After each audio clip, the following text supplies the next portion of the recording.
My man DA, what's good, man? So how you feeling? Real good, man. How you been? Good, bro. I been wanting to get you on here, man. I knew for sure you was gonna be one of the first guests I wanted to get on, cause fitness thing, of course, is big to me. And on top of that, man, I like what you're doing. I like the vibes you put out, man. I like what you're doing for the kids, for the community, the Hilltop, especially in the West Side, because that's where I grew up too. And on top of that, like we talked a little bit about before the podcast, conversations that I wanted to have with you and other people, I haven't had them. I was like, perfect opportunity, man. Perfect opportunity. So we can get right into it, man. For the people that don't know you and stuff like that, start off a little bit with your origin story. Like, where'd you grow up? How, like, siblings, that type of thing. Okay. Well, from the west side of Columbus. Originally, my parents grew up on the Hilltop. So, I'm Hilltop born, Hilltop blood. Bring this in a little bit. Sorry to interrupt. Or, I'm sorry.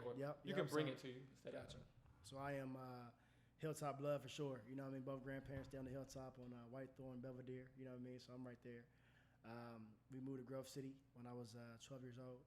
So I got a chance to kind of see the other side of life, from like the hood environment. I have two older sisters.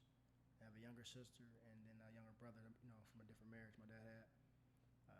Yeah, man, from the West Side. Yeah, man, I started hearing about you early. I feel like I started hearing about you way back in the Carl J. Fulton days, man. Like, I really do. Like, did you play Little League around here? I did, yeah. Who'd you play for? Cowboys, Hilltop Cowboys. Okay, yeah. And from early on, did you feel like that was kind of your thing, or you did well, or it just kind of? I knew it. We all, thought we played basketball together. You know what I mean? It was like, that was our dream to play for West, but I think at a young age, I knew that football was my calling. Okay. Yeah, I mean, that's exactly kind of what it seemed like to me. And like I said, I felt like I was hearing your name early on. Appreciate of that. Like, this dude is something else on the football field and something nice.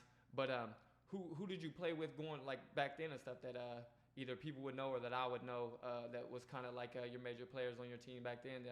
People that were putting up numbers and stats from an early time. Well, you got who I played with or who I there's people. Man. Well, I know who was around the Hilltop. Yeah, for sure. It was some killers. Yeah. But that's also why I was asking. Like, maybe did you play with any of them or any on your team, or it was just more so on the competition? The Cowboys, we didn't really have a lot. I know on the older ages you had like Arthur Saunders. You know what I mean? Keith Bass, TJ, Mikey Bass was on my team. Oh, okay. So when we went to the Packers, so my senior year, we decided to make a super team. So we all went to the Packers, which was me, Xavier Littleberry, Jamaican, Kanan White, you know what I mean? So we wanted to make a super team to kind of, Mike Daniels, you know what I mean? And do it up. Yeah, man, I played against X when I played for the Vikings for a couple years. Okay. And I played against X when he was with the Dolphins. Yep. And it was murder, man. Like, he was so big, man. Like, he had to have been every bit of like 6'4", 6'5", like off the jump, like 10, 12 years old, and he was that big. He was just one of them players that looked like something from a movie where he was dragging kids by his leg as he's just keep on going down the field scoring every time. Right. It was rough, man. I remember playing against him, and even Dominique was nice. He was young and he was more normal size, but at the same time hit crazy hard and was good and athletic as shit too. So I mean, I definitely remember him being something crazy.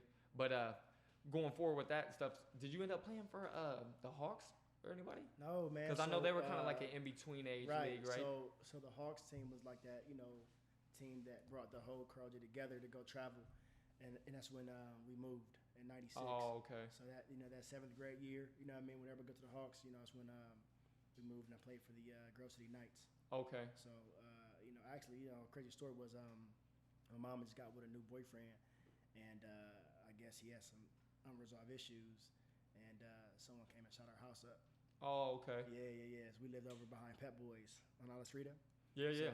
Man, someone came and shut the house up, and mom was like, "No, okay, it's time to go." Oh, yeah, for sure, yeah. So I didn't know where Grove City was, man. I keep it real with you. Oh, yeah, You know that's what I was gonna ask too, man. I had heard that back then, and then once I did a little more research recently and stuff like that, I definitely saw that that's the move that you had made and where you had played high school at. Yep. And I wondered how it came about, man, or why, because I always knew you to be a West Side guy and stuff like that. And everybody that I knew you from the West Side and from the Hilltop and stuff. So I was interested to see where that came from.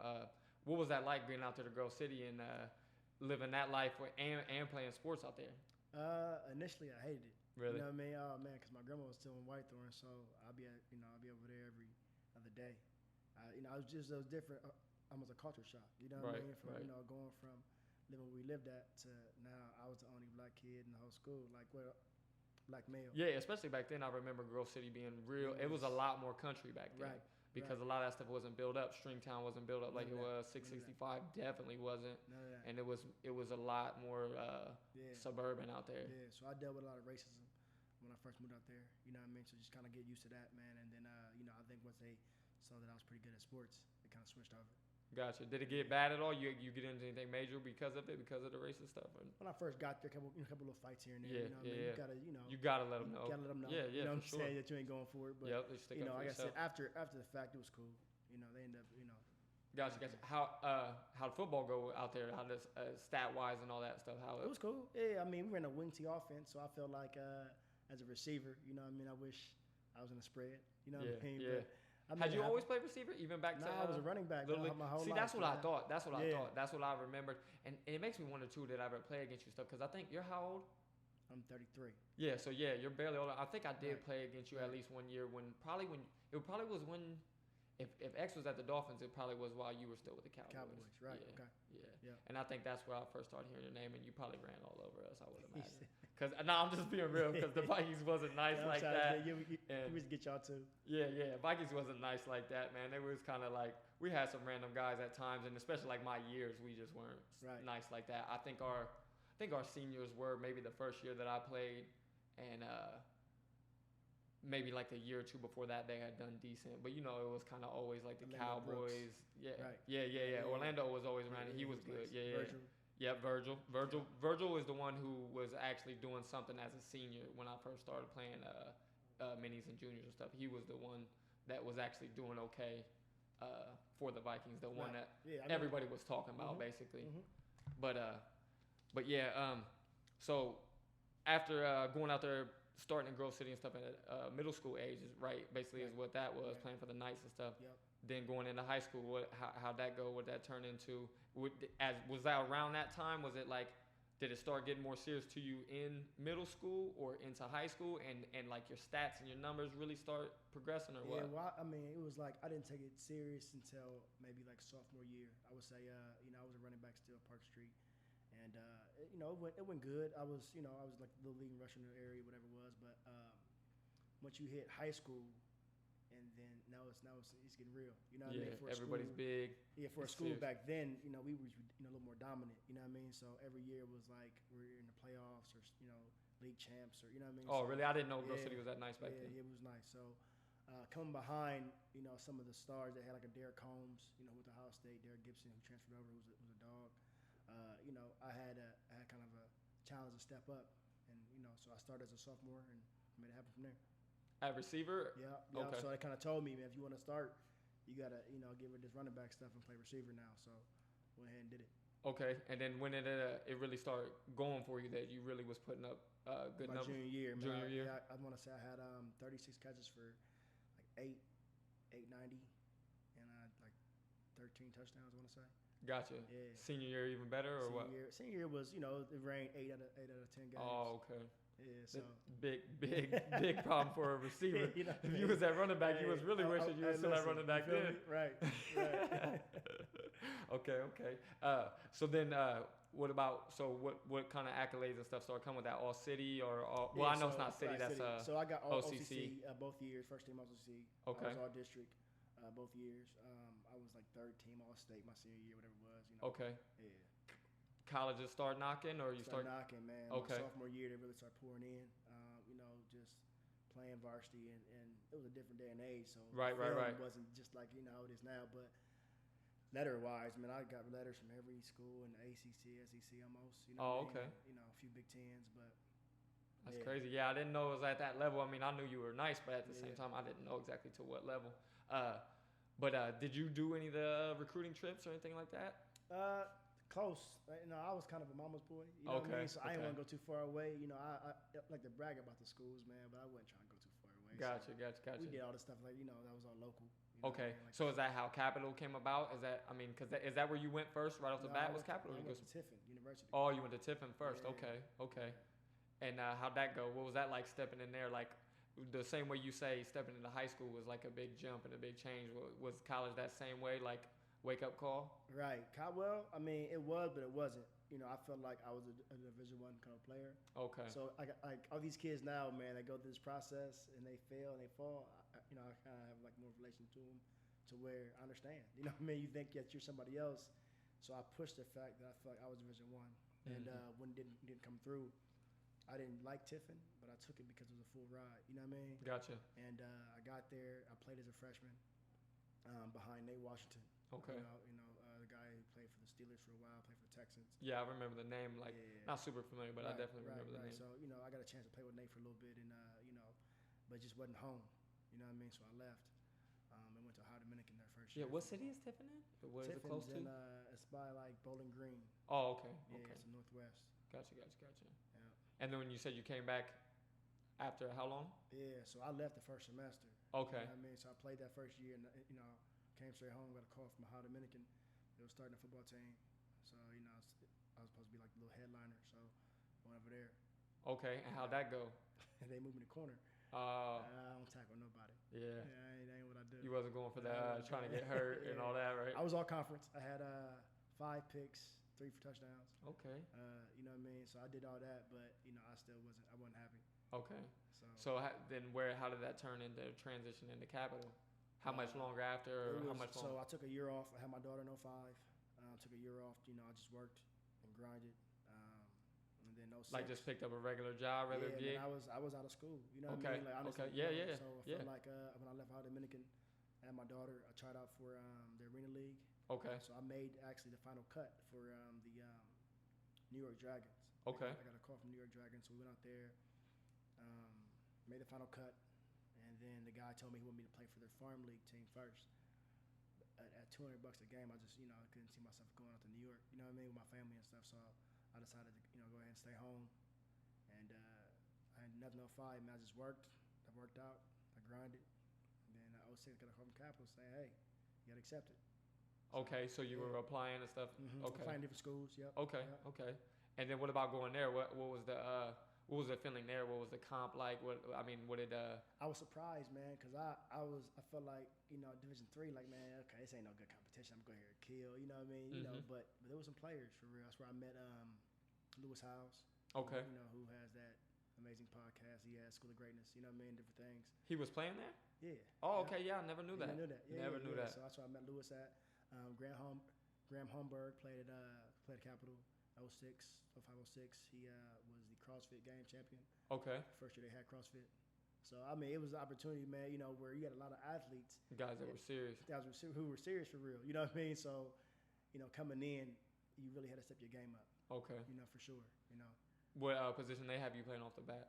Receiver. Okay. Yeah. And how'd it go that very first year? Amazing. Really? Amazing. Really? Yeah, man. I came in with a different mentality. I had a daughter now. You know what I mean? So it was.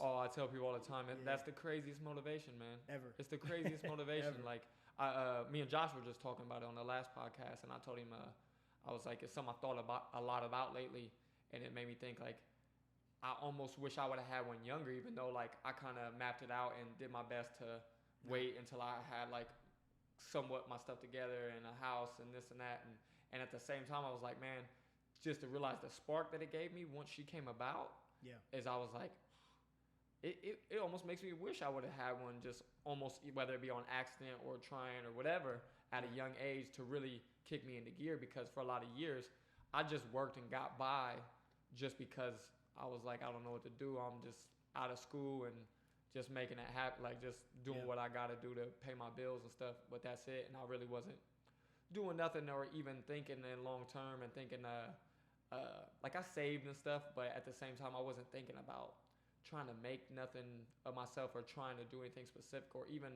because that's the main thing I felt like a mistake I was making is I wasn't trying things to even give myself a chance to find out what I liked. Gotcha. You know what I mean? Gotcha. I was just working and stuff like that. But when having her just made me realize, like, man, it makes you want to learn stuff, try things, everything, show them things, like, and it just gives you that crazy push, man. Yeah. I was telling the kids, man, because there's a kid now who I train, Charles Hollins at Tiffin University. Yeah, I know Charles. He went to West, right? Went to West. Yeah. Charles is an animal. And he had a daughter this past year. So Okay. we had a conversation when he had a daughter. I said, Brad, trust me, like, you know, people look down on it because you're not married just yet. I said, but this is going to spark you. You know what I mean? Because now it's different. You Oh, know it's what I'm way saying? different. Like now, you know, you can't mess around with your grades anymore. You can't mess around with these practices and play. It's serious. Everything has to be serious now. Yeah. So, you know. Yeah, and I feel like it's something like that example that you want to give. And I don't know, it may be the same way with having boys. I can't speak to it because I don't have one. Right. But at the same time, I feel like you want to do so good a job of showing them what a man should be and how he should conduct himself too, that really puts you on like, okay, the things I do, I'm going to do them like to the max, and I'm going to do them the right way, and I'm going to handle myself like seriously, you know what I mean? And go that route just to show her and just to let her know that that's what she should expect. Right. Yeah, for sure. But so how did the stats go and stuff? Yeah, you said it went great, but great. Yeah. I had an amazing quarterback, Rocky Pintello. that's what I was gonna ask you too, Rocky. I know that's kind of when I started seeing you the most is when you and him started playing in the Gus Smackers and stuff like that. Yeah, out there playing on 3-on-3 tournaments. So he was actually the reason I went to Capital. Because, okay, that's another thing. We played basketball together, you know, prior to. But I was like, man, I'm not going to Capital, bro. Like, there's no way. You know what I mean? Like, but he kept pushing it. He's like, hey, look, just make it happen. So when they called and they said, I said, okay, let's go. Gotcha. And you knew, and had you watched any of his games or knew what? Yeah, I already knew. But how well did you know him before Capital? So where did you know him through? From the West Side. So, really? Yeah. I never knew the dude. Nope, never knew him until I started seeing him playing with you at the Gus and stuff, and just like hearing y'all say his name and other people, or you know what I mean, people say, oh yeah, DA's playing with Rocky, whatever this. Now I'm like, Rocky, I don't know who that is. I really just didn't know it. Part of it could have been, was he kind of known because of football and stuff, or? Yeah. Okay, so like I said, I only played 2 years, super young, wasn't heavy in the football scene. I was always a dude. I was super skinny and wasn't really into working out and stuff. So I always stuck with basketball and was scared that I was gonna get hurt or something like that. I had coaches and stuff telling me, especially when I hit my growth spurt, got kind of tall and stuff, like, man, come play receiver, or try at QB, can you throw this and that, whatever. And I was just like, man, last thing I want to do is get hurt and not be able to play basketball season. Sure. And then I started seeing them doing 2-a-days and stuff in the summer, and I was like, ugh. I was like, it's not for me. I was just, like I said, man, I wasn't motivated back then, man. That's how a lot of cats was. Yeah, man, I just wasn't motivated, man. I mean, you know how it is. I think influences and everything with sports in general. I think I could have done a little bit more with basketball had I been more serious about it and everything, because it was something where I wasn't willing to put in the time. It was I was more thinking about girls and having fun and just going and playing ball at the park as opposed to playing consistently at like an AAU level or this and that. So, and even back then, like, even though I kind of still thought basketball might be a thing for me, I didn't go about it any of the right way to really make it something. Like, to now know what I know now, where it's kind of like you got to put in your 10,000 hours if you want to be professional at something. You really got to dedicate that time and everything. It was like that wasn't what I was doing. I might have had a good amount of hours to playing like street ball at the park and stuff like that, but the same as I think a lot of people know who play sports, it's not the same. It's not the same as playing organized in a 5-on-5 setting, coaches and plays and all that stuff, where you really you need that level of experience there. Right. You know what I mean? 100%. There are guys that can play a ton of street and make something out of it, but it's rare, and you got to be a super talent most of the time to do something like that, to not just really put in the work and put in the time. Yeah. So at the same time, I wanted it to be something, but I mean, you know, the culture of where we're from is kind of like we're athletic. Right. We don't gotta do extra, nothing extra. You know what I mean? You already know how it is. Yeah, I mean, that's something that There's so many athletes around us. Yeah, there's something that I always have been interested about, and it disappoints me so much, is why do you think fitness and like strength training and stuff like that was never such a big push in the inner city for the longest time, and in the city schools and stuff? I don't know. Yeah, something I've never been able to like really put my mind around. It just takes that person, like, the Ashburn had Keith Neal, who was a legend. You know what I mean? But Keith pushed weight room and in lifting. You know what I'm saying? To the ones who wanted to hear about it, but the ones who didn't. Yeah, well, see, and that's kind of more what I'm getting at too. Is I've had a lot of talks with a lot of people that have kids now on the West Side, and then people that are involved with coaching and stuff like that. Yeah. And one of the things that I always bring up is, like, even the coaches that did, or like you said, even somebody like Neal stuff, it was never mandatory. It was never mandatory. And that's the thing where I was like, I feel like in a lot of ways, not that it was anybody's fault, like they were failing the kids or whatever, but the city and stuff system kind of made you kind of set up to fail, because even in basketball, that was one of the easiest things to notice once we started playing at the state tournament. Yeah. Was we go start playing against OCC schools and stuff like that, and the size difference was crazy because they were so much stronger. All of them you could tell had been in the weight room stocky or at least cut up if they were lean or skinny or whatever. Yeah. And it was just like it was a big difference. And they played defense. That was, of course, was another big difference of like after the fact I started realizing later in my later years of high school and then getting out like, man, they didn't preach much defense either. We didn't teach much defense either. We practiced defensive drills or something for the smallest amounts of time of practice, the smallest amounts of time of the season, even after going game stretches of our defense being bad. It's like, and then everybody always just bailed it out with playing zone and stuff like that. And it was just in the inner city, I'd always, once I got out there, realized like, man, I really wish that the culture would change to start making people work out for sure, the main thing, and then also like make a more emphasis on defense. But same thing like you said, I mean, I figured I'd bounce it off of somebody else, but I could never think of like why, especially because we had coaches like Neil and like other people at other schools that had experience, like played a little bit of pro or semi-pro in college and stuff, and I couldn't really think of like, well, why wouldn't they let it be known? And I know way back when, and even back to like Neil's day stuff, strength and conditioning and strength training and stuff like that really wasn't as big and as pressed. I mean, especially in basketball, because you see the old tapes and stuff. You mean the old footage, and the dudes are all being poles and stuff like that. So I get that aspect of it, but then just like the guys a little bit after that, still it was like you guys had to have went to college and started getting hit with mandatory workout sessions and weight room stuff, and I was just like, man, I don't know why it's not coming here. Yeah. When you started going to Grove City, was it something that hit pretty early? It was.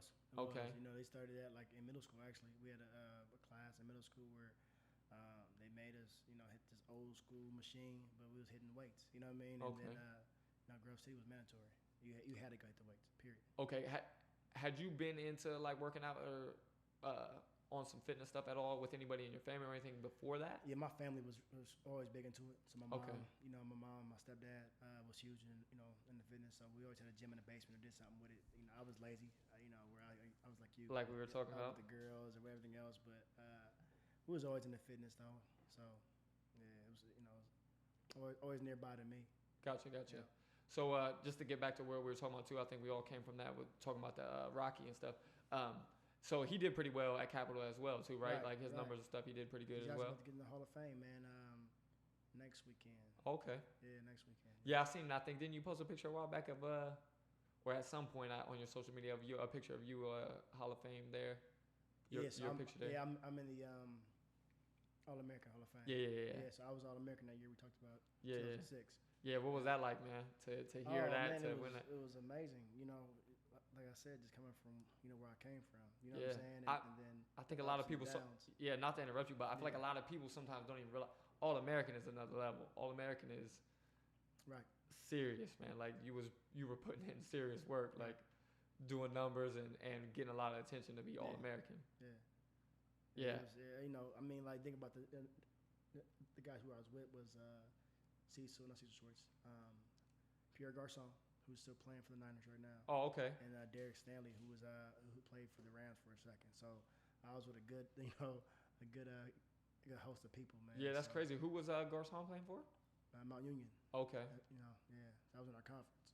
That's crazy. It's crazy to hear some of the names that you're throwing out and stuff that I didn't know. I mean, especially me not being a big football head. Like I'm into football and into college more so, but to know some of the names that you're throwing out to playing that smaller college and stuff is a lot of times. Yeah, I would never expect, man. Listen, who you telling? I would never expect. I got man. the D3. Like, what you mean? Yeah. They got cats come out of here for real. Like, yeah. I mean, you know, our year alone, I mean, we had a lot of guys get workouts in the league, and you know, teams that coming to our school, and I mean, it was crazy up there. You know, Rocky had a lot of stuff going on, so Jaguars, Browns, Bengals, Giants. I mean, everybody's coming through.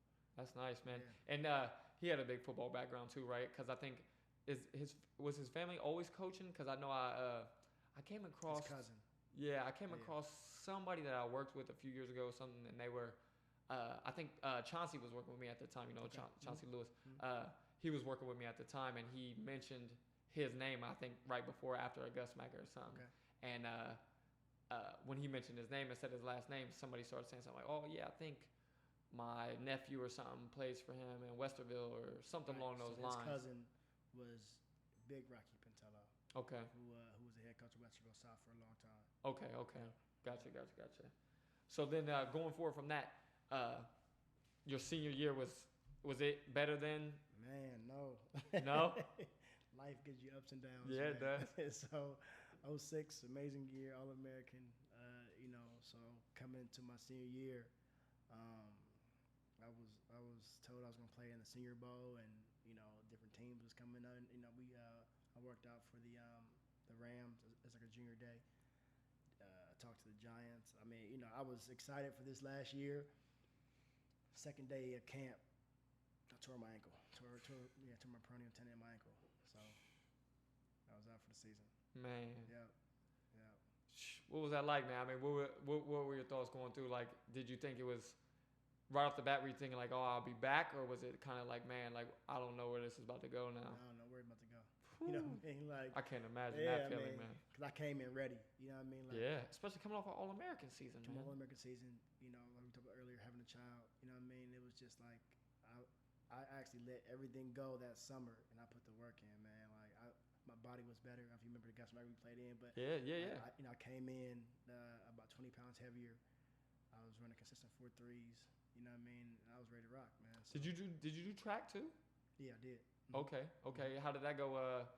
It went great. That was, like I said, I ran track the same year, and we made it to nationals. Oh, really? Yeah. I was the leg. I was the anchor on the 4x1 team. Okay. I mean, like I said, it was going great. Dang, man. I can't even begin to imagine that feeling. Yeah, I mean, it definitely does happen. Yeah, it's life. Yeah, and you see it everywhere, man, at every level. Yep. But it's always like I always hear the people question, "Oh, did this person overtrain? Is it this? Is it that?" Like, and I'm like, man, it could be anything.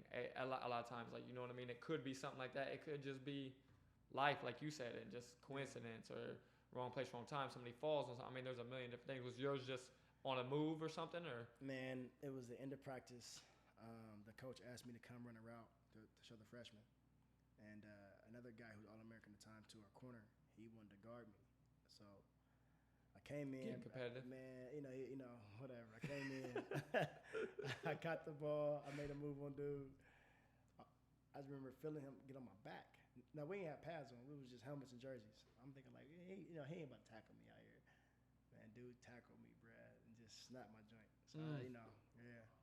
Man, the craziest part about all that, like, especially with your career there and just you playing in general, you being a receiver trips me out the most because you know how it is. Normally, it's the taller guys. It's right. a certain size to be receiver, stuff like that. For you to be All-American at your size is a whole nother level also. I don't think a lot of people would realize or know until because initially, before I had done a little bit more research on you and stuff like that, just knowing you from the neighborhood and stuff like that, I had assumed you stuck with running back. Your size, your build, seeing you at the Gus once you put on the weight and stuff like that, whatever. I had assumed that you just stuck with running back that whole time. You have always been playing running back. And to see that you did it at receiver, I'm like, man, this dude must have been a savage. Like, I'm serious, man. I'm like, at that size, that's crazy because, I mean, basically everybody you were coming up against was your height or taller, right? I mean, as far as DBs and seeing other receivers on other teams and stuff, and people that weren't putting up your numbers. Right. Yeah. See, man, that's. I mean, I feel you put it on tape. I feel like I was better than Pierce. I love it. I love it. He cool. You know what I'm saying? Hey, I love the confidence, man. I mean, I was colder. That's real too, though, man. I was thinking about that recently. I don't know who exactly I was watching some old clips that they had posted or something, and it was somebody that had kind of like fizzled out in their college years and stuff like that, but at the same time, at that point, were way nicer than a lot of people that went pro. Right. And it's like, regardless where it went from there, if you make a statement like you're saying, like at that time, hey, this year or at this time, I was better than so and so. You know what I mean? I was like, he's better than Pierre Garçon. I was like, hey, it is what it is. I pulled like this. I'll give you an example. I pulled my hamstring week 7 against my Union. I'm in warm-ups, so I missed game 7. This is senior year also, or you said what? This was senior year also, or this is this is the junior year. Junior year. This is 06. So I missed the last 3 games of the season plus the first game of the playoffs, and I still finished with 69 catches for 1,100 yards. So you add 4 more games, I catch over 1,600 easy. That's crazy, man. You were definitely doing numbers, man. So. You were definitely doing numbers. So after that injury, did you? I mean, before I get off of that too, any other injuries that really like set you back, or that you went just to? that one, man. Just the ankle and then that one. Yeah. Okay. After the ankle, was that it? Did you? No, we our head coach got a head coaching job at Saginaw Valley State, which is still there, Coach Jim Collins. Okay. And they brought in a new coaching staff pretty much. So they kept some of the same guys, but then brought a new offensive coordinator in, and we just didn't, we didn't like we like each other, So we seen two different ways, and it wasn't a good thing. Gotcha. Yeah. So right after that, I mean, did you end up graduating or no? Or no, I didn't finish. Okay. No, I'm keep real, man. I got to I was like 16 credits short. I got with an agent. He kind of told me, I need to focus on training, and so I mean, at an All-American level, I mean that's not out of the norm, or not right. something to like. Yeah, of course. I think like as you're saying, like not something to be ashamed of or whatever. Right. I mean, it is what it is. If you were doing that kind of numbers, even if it was the year before or whatever, it's something that a lot of people expected. Hey, you might want to look into an agent and see about making some money. Yeah. So from there, is that I don't know a whole lot after that. Like I said, I was seeing you at the Gus and stuff like that, but I did hear things, and then of course doing research stuff, I hear about you going and playing for the team in Italy. Right. So how did that come about? Like where did that come from? And so went to the draft 2008, didn't get picked up. Rocky went overseas, and so he played for that team. And in 2009, they gave me a call and said, hey, I heard you're pretty good. Come out here. So we went out there and made it happen. Did you do any draft workouts or anything, or just? I did. I guess I worked it with the Rams. Okay. Yeah. I didn't know for sure because you had said, I think you had mentioned that as far as like your junior year or something. So I didn't know if you had done it again around the draft time. Yeah, it came back around. Okay. How was that, man? What was that experience like? Was you nervous and? All that. Yeah. I mean, it was nervous. How could you not be? Right? It was discouraging. You know what I mean? Because it was like I'm 5'9", 185 pounds. They're looking at me like receiver. You know what I mean? So. Yeah. One thing, when they measured my hands, I got really small hands. Oh, okay, on top yeah. of that. So they measured your hand size, and I remember him looking at the paper, kind of shaking his head, like, man, like these little hands, they gonna cut it. You know what I mean? Yeah, it is, man. It really is. You know what I mean? Like I said, from the Wonderlic test we had to take, that kind of like gives you 50 questions in like 12 minutes. So that test was like, you know what I mean? And then they weigh you, measure you, do everything. You know what I mean? So it was a breakdown. Oh, I bet, man. Especially to know like that you were doing what you were doing and putting up the numbers you were putting up with those hands that they think aren't adequate. You know what I mean? With the size that they think isn't adequate. It's like, hey, I just did it at this level, and was it All-American? Like, think what you want, but I mean, I would definitely be feeling some kind of way as well. Right. Yeah. Right, and that's kind of how it was. You know what I mean? I know. I talked to the guy from the Giants. And I always tell the story about, to all the kids I train and say, he asked me a question. He said, okay, so you're 5'9", 185, you run about a 4'3", 4'4", but what makes you special? So I'm like, man, what you mean? Like, I was All-American. You know what I'm saying? Right. You know what I mean? I run this 40. He said, nah. He said, I can go find 1,000 kids like you. He said, but what makes you special? And I was like, so I'm giving him like the rundown of what I thought made me special. Like, well, I'm very dynamic. I catch the ball across the middle. I can da-da-da-da. He said, nah. He said, you got a DUI when you were 20 years old. You have a kid. You got speeding tickets. That's crazy. And he gave me the diagram. He said, everybody has a window that's like this.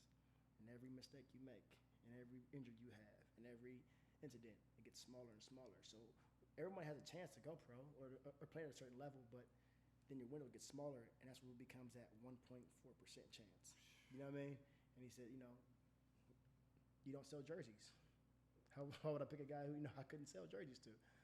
That's crazy, man. It's crazy for a regular guy like me or regular people to hear like the details of something like that and to think about how they're really going in that deep into investigating you and and knowing your whole story Yeah. and looking at you as a total package, not just as Right. oh he was these stats and Speeding tickets, dog. yeah speeding tickets. That's I'm thinking like, crazy. what? They said you got too many speaking tickets, man. Like that's deep.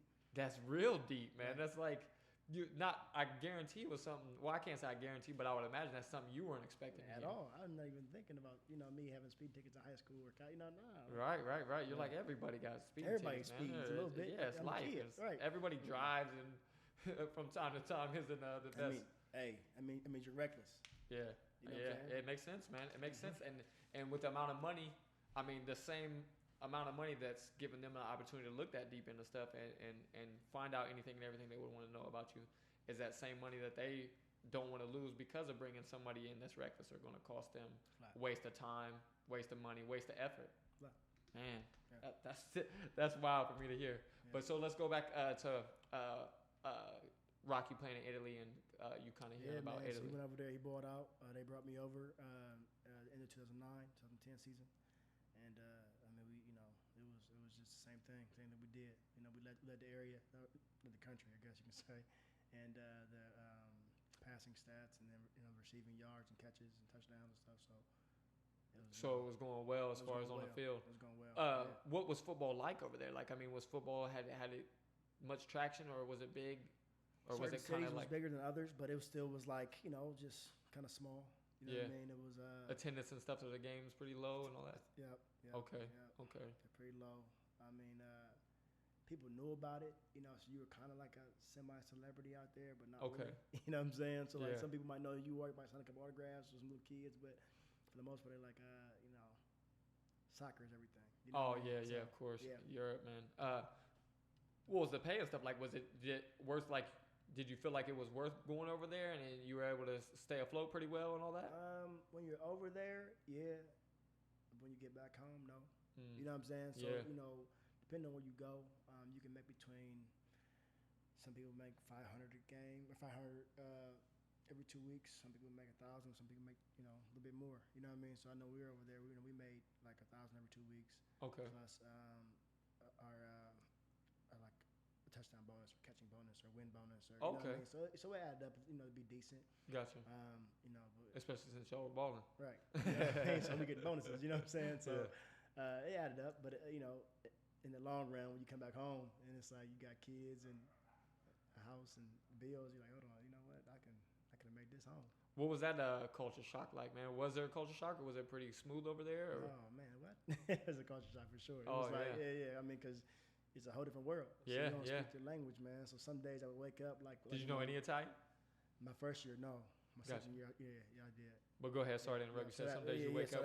I wake up like I went on Beats commercials, man, where I put the headphones on. I just go, because nobody speaks English in the city I was in, so it was like everywhere you went. What about like even like signs and streets and all that, everything? Listen, I was in Ancona, so which is a small city on the Adriatic seaside. So everywhere you went, whether it was pizza, whether it was no one spoke English. That's crazy. So it was like, man, put the headphones on and just walk. You know what I mean? How many of your teammates were American or spoke English? They allowed 3 Americans per team. Okay. So a few of the Italians spoke English. We had a guy from Russia who spoke pretty good English. So, Gotcha. Were you cool with any of the other guys really besides Rocky or no? Mm-hmm. Yeah. Mm-hmm. Yeah.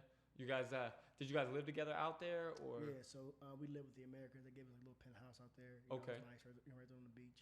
Oh, that's sweet. Was the beach cool? Beach nice and stuff out there? Nice area? Mm-hmm. Yeah, because I'm not familiar with the area. I saw that it was, would you say Ancona? Ancona, yeah. Okay, yeah.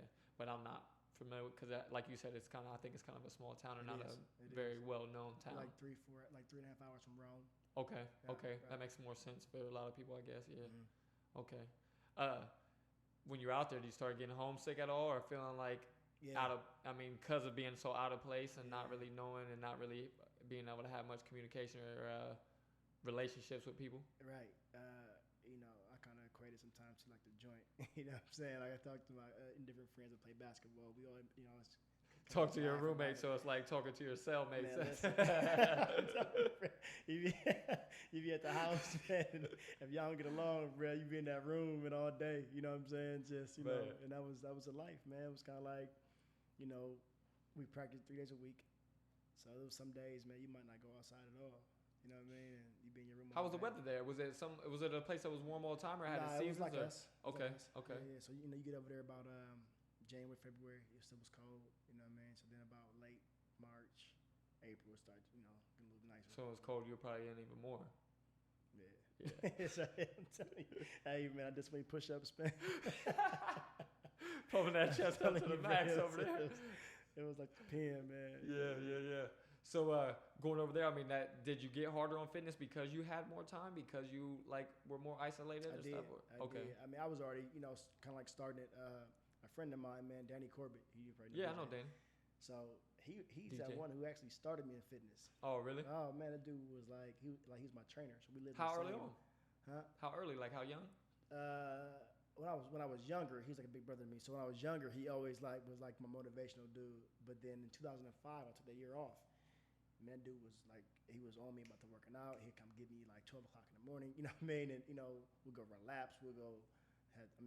Had me pushing his car. I mean, like it was crazy. Like he was like my trainer. So he was like my first trainer, honestly. That like pushed me to the level with my body.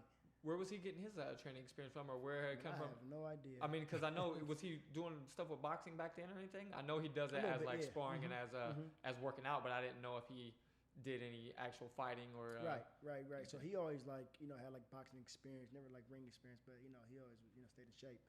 But I mean, he just took that same mentality and he applied it to me and it worked. Gotcha. You think maybe his training just came about of just wanting to be in shape, so that was his motivation. Yeah. Okay. So then, Italy thing, you said you're getting homesick and all that. Homesick. Yeah. So I started working out like crazy. Yeah. So what was your thoughts as far as like how long it would last, or if you was going to stay there, or like, and how are things going with the team? I mean, how long had you been there and been playing when you started really hitting you or feeling that way? My first year, I knew I was gonna go back. Oh, really? I mean? Yeah, 100%. I loved it. It was great. I was looking forward to go back actually. Cool experience.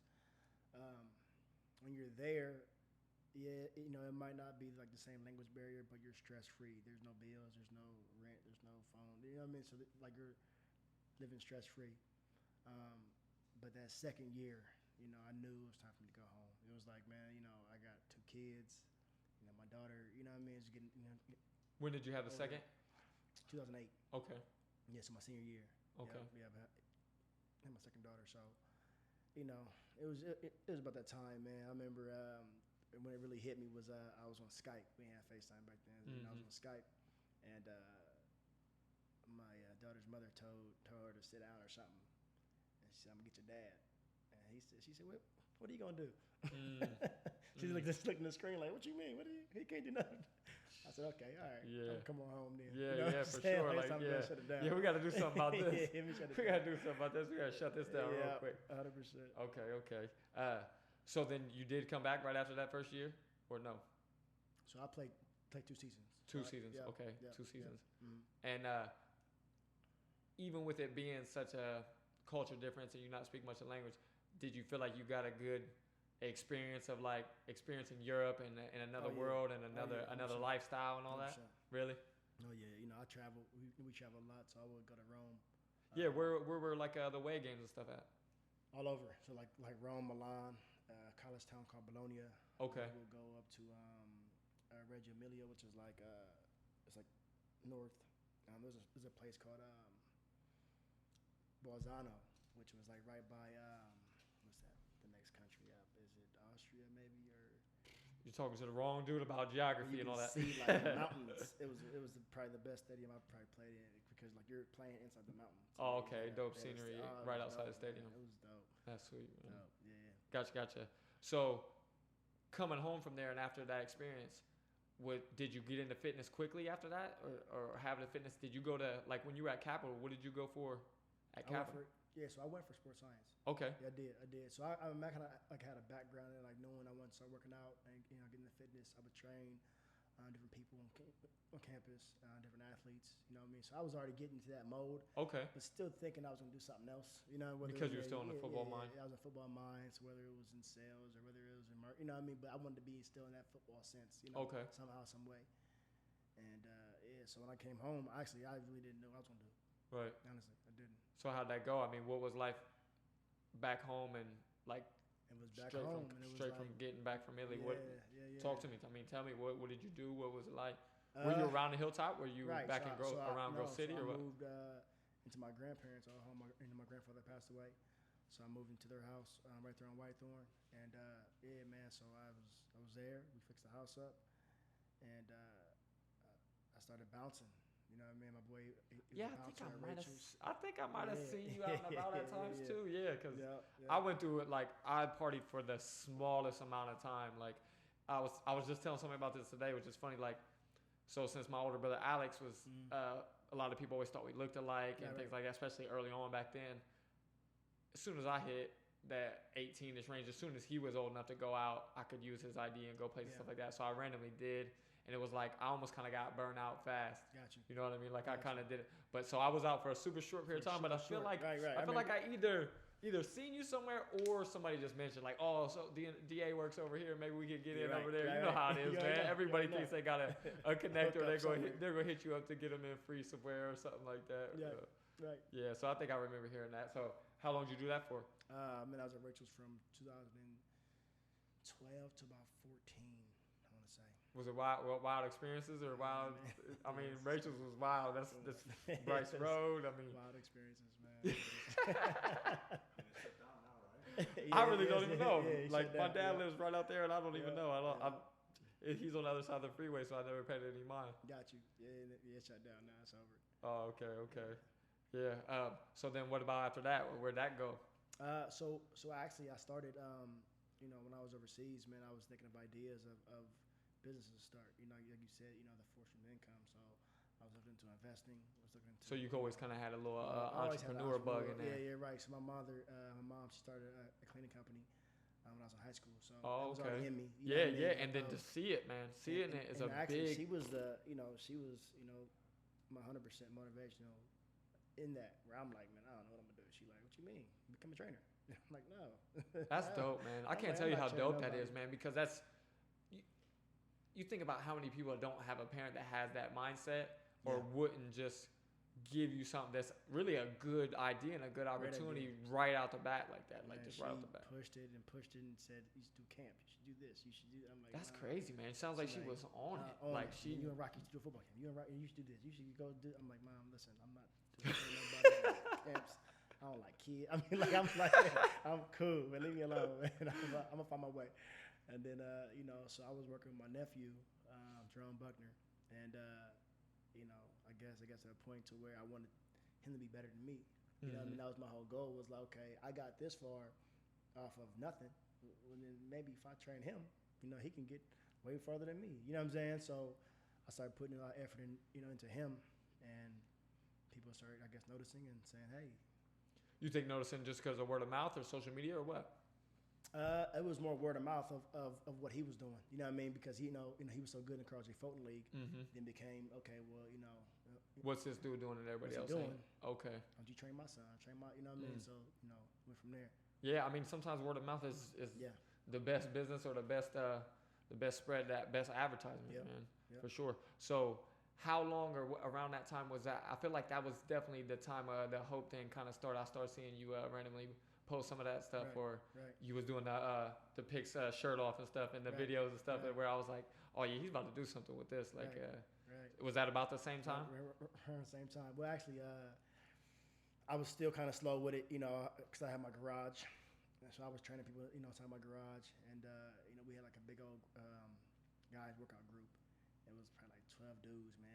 Almost every evening. Like your age? Yeah. Okay, and that was just off people that you were cool with, or people that you were training, or both, or what? People come in the alley, you know what I mean? Yeah. Cool with, come on in. While you were on Whitethorn or somewhere? Okay, Right. So Jerome Buckner Sr., Xavier Littleberry, it was a big group of guys, man. We just all like politicked and just in there together, Mike Drennan, and it just built.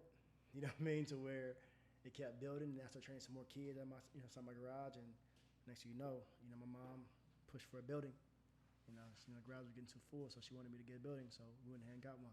Yeah, and that was the Broad Street location? Yep. Okay. Yeah, and I'm glad you mentioned Drennan, too, because I always kind of wondered, like, I've always known Drennan just from the neighborhood and stuff like that, but I never knew what you guys' connection was. And did it start there, or you had already known him pretty well before that? I knew him as a kid. Everybody knew him. Everybody knew Mike. You know what I mean? But so I knew him as a kid.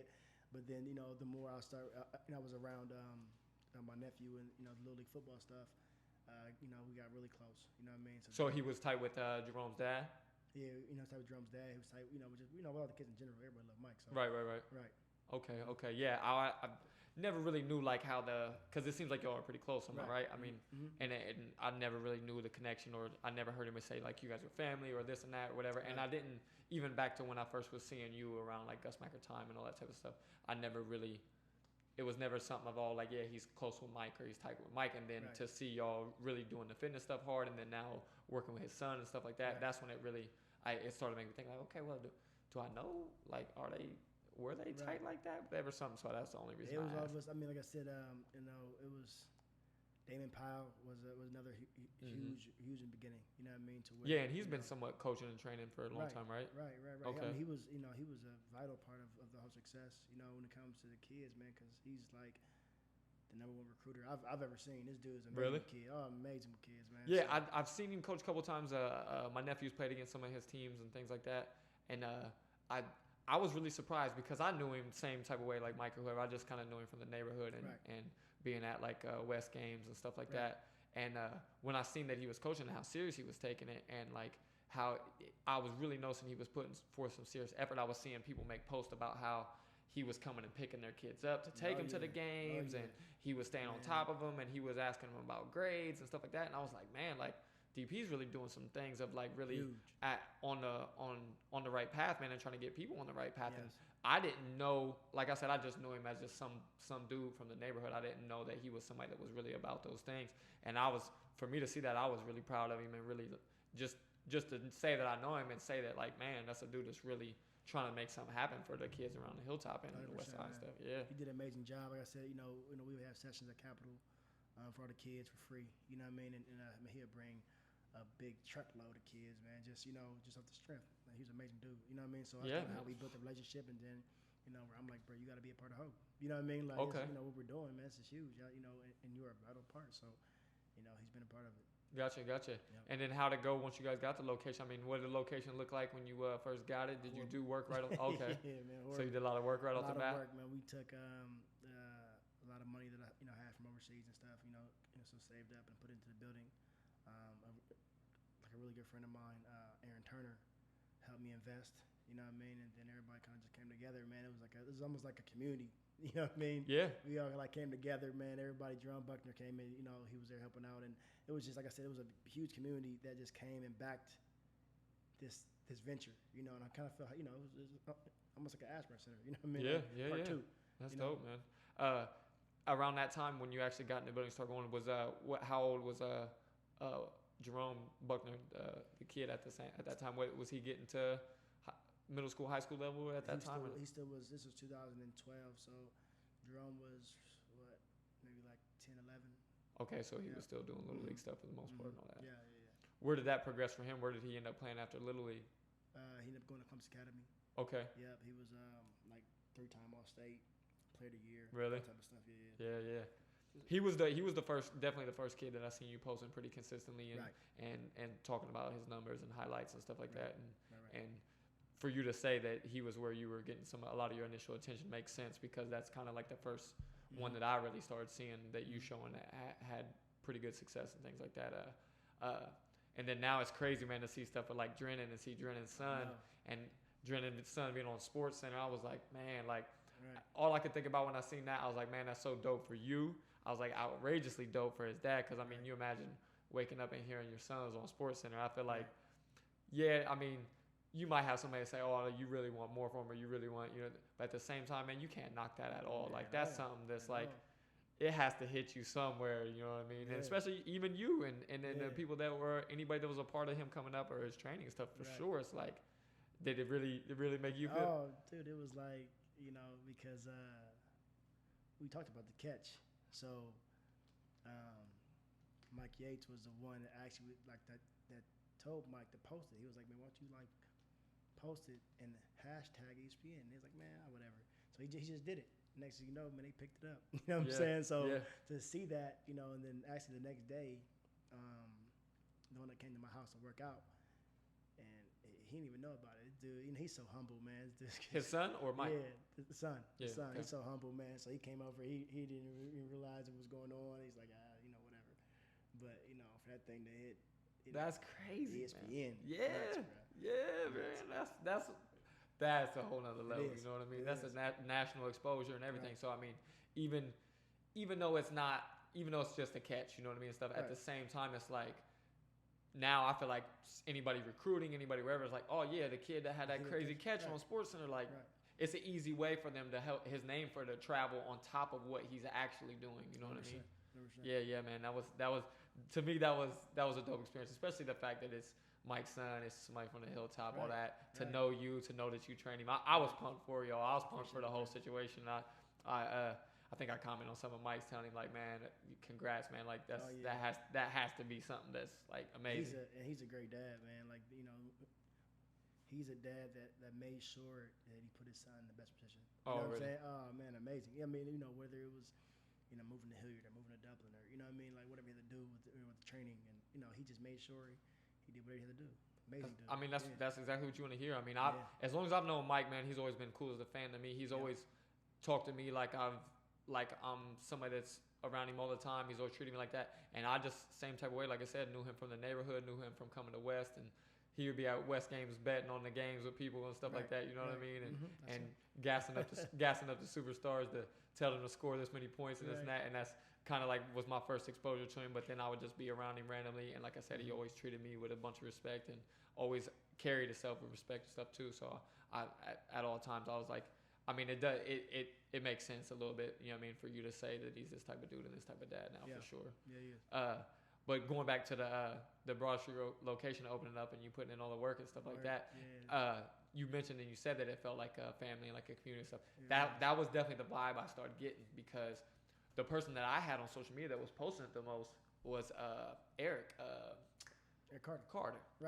Eric Carter. So he was the person, just happened to be the person that I had that was posting it the most and talking about it and stuff like that. I was seeing a lot of videos, and I kind of like talked back and forth with him about coming up there one time. I'm still to this day sick that I didn't because I'm like, man, it's right here on the Hilltop. It's everywhere that I like kicked it, roamed, was at. You know what I mean? People in the middle of everybody's neighborhood and house and everything that I've grown up around and stuff like that. And I was like, man, I just like that. It was like a hardcore feeling of just like this. It was just in the hood. It was like when I would see videos and pictures, I was like, it looks like they have the necessity, the things you really need, the things you want. Because I was a weights guy when I started working out, and that was around the time that I had first like really started to get serious about it. Yeah. I got serious about it just because I think you may or may not know my dude Zach, white dude Zach Butler, but yeah, he didn't play much sports and stuff, but he was just always around and stuff. But him and my friend DeAndre, they both had got hard into working out, and then just kind of started talking to me about it, like, come on, man, just come work out with me, this and that, whatever, and it just sparked from there. You blew. I'm like, what? I got lightweight big for a minute. Like, get nice, man. Yeah, I got big for a second. I got crazy sick after that and lost it all, but I got up to 209 at one point.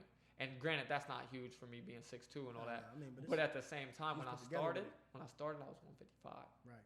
All through high school and my first few years out of high school and all that, all the way until I think I didn't start doing anything weights wise or anything until I was probably 25-ish. Had to be right. Maybe later. Maybe being small. Maybe later, and I was 155 that whole time. Grown man, 155. I used to walk around feeling like 6'2", 155. I was feeling like a lot of times like, man, I feel like a kid. Like I feel like a kid size. Right. You know what I mean? So that was another thing that sparked the motivation when they're like, come on, and I had seen the size that they had put on and stuff like that. So I was like, yeah. And it was crazy when it hit, man. It was addiction. 100%. It was just like. Because to me, the positives that come along with it is so like they stack up so much as opposed to any kind of negative. Because growing up, when I was younger, and then even becoming an adult, and all those years that I wasn't working out, I always looked at it, especially once I started working. But even in high school, playing basketball, going to school, and all that, I'm like, hold on, man. Somebody's going to tell me I should come work out with them after I went to school all day, went to basketball practice, this and that, and then even after I was an adult, to say like I should go to work all day and then I should come work out, or I should go work out before I got to go work all day. I'm like, yeah, man, like get out of here with that. Like I'm tired anyways. Like you know what I mean? But I had no idea that working out and getting your mind and your body on that track and everything, getting your body healthy, that it sparks your energy. It does so many different things. So like when that started happening, I'm like, oh man, like I knew right off the bat, I was like, I'll probably do this the rest of my life. Straight up. Like I'll work out the rest of my life. Even if it never becomes anything serious, if I never try to do anything with it, nothing like bodybuilding or training or anything, just off of like how it makes me feel, my health, my mentality, like just your mental state, like clearing stress for you, doing all kinds of things. I was like, I feel like I'm gonna do this the rest of my life, barring any kind of injury or something happened that would keep me from it. I felt like, yeah, this is where it's at the rest of my life. Is that something that it felt like for you? Like, yeah, 100%. Okay. I mean, like as an athlete, you do have times where you're like, oh, I'm kind of burn out. You know what I mean? Like we've been doing this for a long time. I've been lifting weights, I've been going hard. Especially if you're with you being kind of forced in a lot of situations, not necessarily forced, but as mandatory or knowing that you had to keep college is mandatory. Yeah, you know, it is mandatory.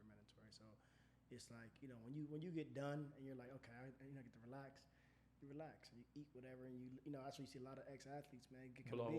They blow up. Yeah, you know what I mean? So, yeah. I've definitely seen it. You know, so you kind of have that, but you know, like you said, as far as a stress reliever, as far as, you know what I mean, just overall health and wellness, man, it's, you know, you gotta have it. Yeah, like you're saying, it's game changer, man. It's like I couldn't believe it. Like to me, it even to this day, I've been working out maybe 5-7 years, whatever. It's probably somewhere in that range now.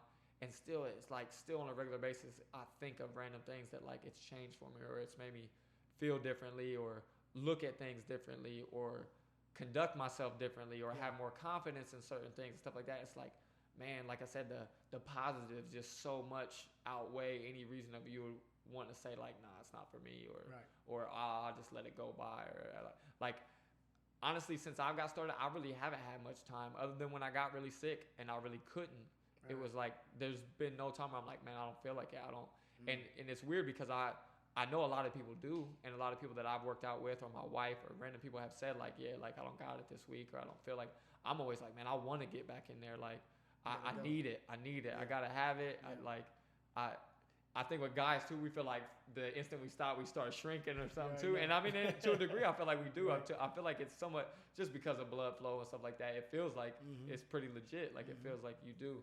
But it's been something, man, that I've stuck with it hard. But when Eric started doing all the posts and stuff like that, I was like I said, I really felt good about it. I was like, man, I'm still to this day mad that I didn't get over there, and I wanted to support and stuff. But at the same time, it was weird. I was in a young mindset. Like I said, I was just getting into it too. I didn't want to go over there. I was like, oh man, I'm gonna go over there. I started seeing all the Tap Out Tuesdays. I was like, this dude. I was like, every I started seeing so many people posting the Tap Out Tuesdays, or just mention it, or you would post one, and then the people that would comment on and stuff. And I was like, man, like this is his thing.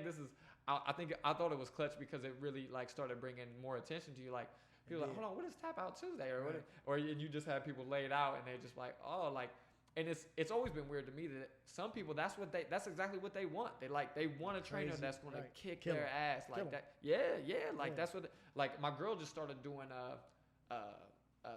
classes at the gym that we go to, and because they're free with our membership, and that's what she comes home and says, like, oh yeah, like it was death today, I loved it. And I'm like, death today, like I love, like yeah, I'm like I get it a little bit, but I've always been like a weights guy and stuff like that, to where it's like I just wanted to feel good and feel like I'm progressing, but I don't want to feel like I'm dying. But she keeps getting at me, so I'm like, I'll go do a class with you. I'll do it for sure. Like I'm like, you let me know on a day that, you know what I mean, she usually goes in the morning and I go at night. And even lately I've been just working out on my lunch break from work, going to the park and just getting after it with pull-ups, and I have some dumbbells in my car, and I even got this dope little band that I came across, and so I've been getting it that way, just off saving time, because I was noticing a lot of nights I was coming home from work. I'm tired. Yeah, getting straight to it. Coming home from work, not even tired. Just wanting to spend the time with my daughter. You know what I mean? Coming home from work and feeling like I don't want to. Sometimes I was taking her to the daycare at the gym or whatever. So I felt like, man, she doesn't see me all day. Then I come home and take her. And granted, it would only be for like, I'm gonna do that I don't work out much longer than like an hour. So I was like, granted, it's only an hour, but at the same time, it's like, it's a big portion of the day and the night or whatever that I feel like I'm not getting time with her, or time to do stuff I need to do around the house, or help my wife out around the house, or things like that. So I was like, I gotta kind of figure out something. and I'm not a dude that can do the morning stuff, man. Like, Really? yeah, man, I've tried, and it it may be an excuse. Like it may be an excuse, and it may be just something that like that same thing a lot of people do of just saying like it's not for me or whatever. But it feels like because of my metabolism, because of the fact that I've always been a super skinny cat, and I'm a dude that always wakes up in the morning starving, hungry, starving. The times when I would go work out in the mornings, especially super early, I don't have it. Like I don't have the same strength. Really? I feel kind of like dry, like dehydrated and stuff. Like my muscles and stuff. Like I definitely can tell they're not as full and stuff like that. And I don't have the same kind of power. I don't have the same kind of energy. Like maybe once or twice out of maybe like 30, 40, maybe 50 times that I tried it, maybe once or twice I really felt like I knocked out a good workout early in the morning. Every other time it was like I'm the opposite. Yeah, and it may be because you're a little bit thicker dude. It may be just in my mind, whatever. You know what I mean? To me, I always felt like I read a book a long time ago, and it said that most of your millionaires wake up before 5. Yeah. You know what I mean? So I just always kept that in my mind, and I said, okay, well, I'm gonna work out before 5. Yeah. You know See, and I'm up that early for work anyway, so I mean, it gives me an excuse like, oh yeah, me too. Right, Even though it's not nothing like it's not self driven, but I think as you probably know too, once you have kids, that sleeping in stuff is. I was dead. It's gone, dead, not happening. I was in Vegas and I was still waking up at 7:30. I want to sleep in so bad, but I can't. You know what I mean? For sure. Gotta get up. Yeah, we've been on multiple vacations or wherever, or just time that I've taken off from work and stayed at home or whatever, and it's just like you think, man, I can probably, maybe I'll get it a little bit till this time. Now that I ain't gotta go. Nah. Man, it's like. A lot of times it's like it just so happens those are the weeks they wake up the earliest or the days they wake up the earliest. Yeah. But yeah, so once I started seeing that going, man, I was super happy for you, man.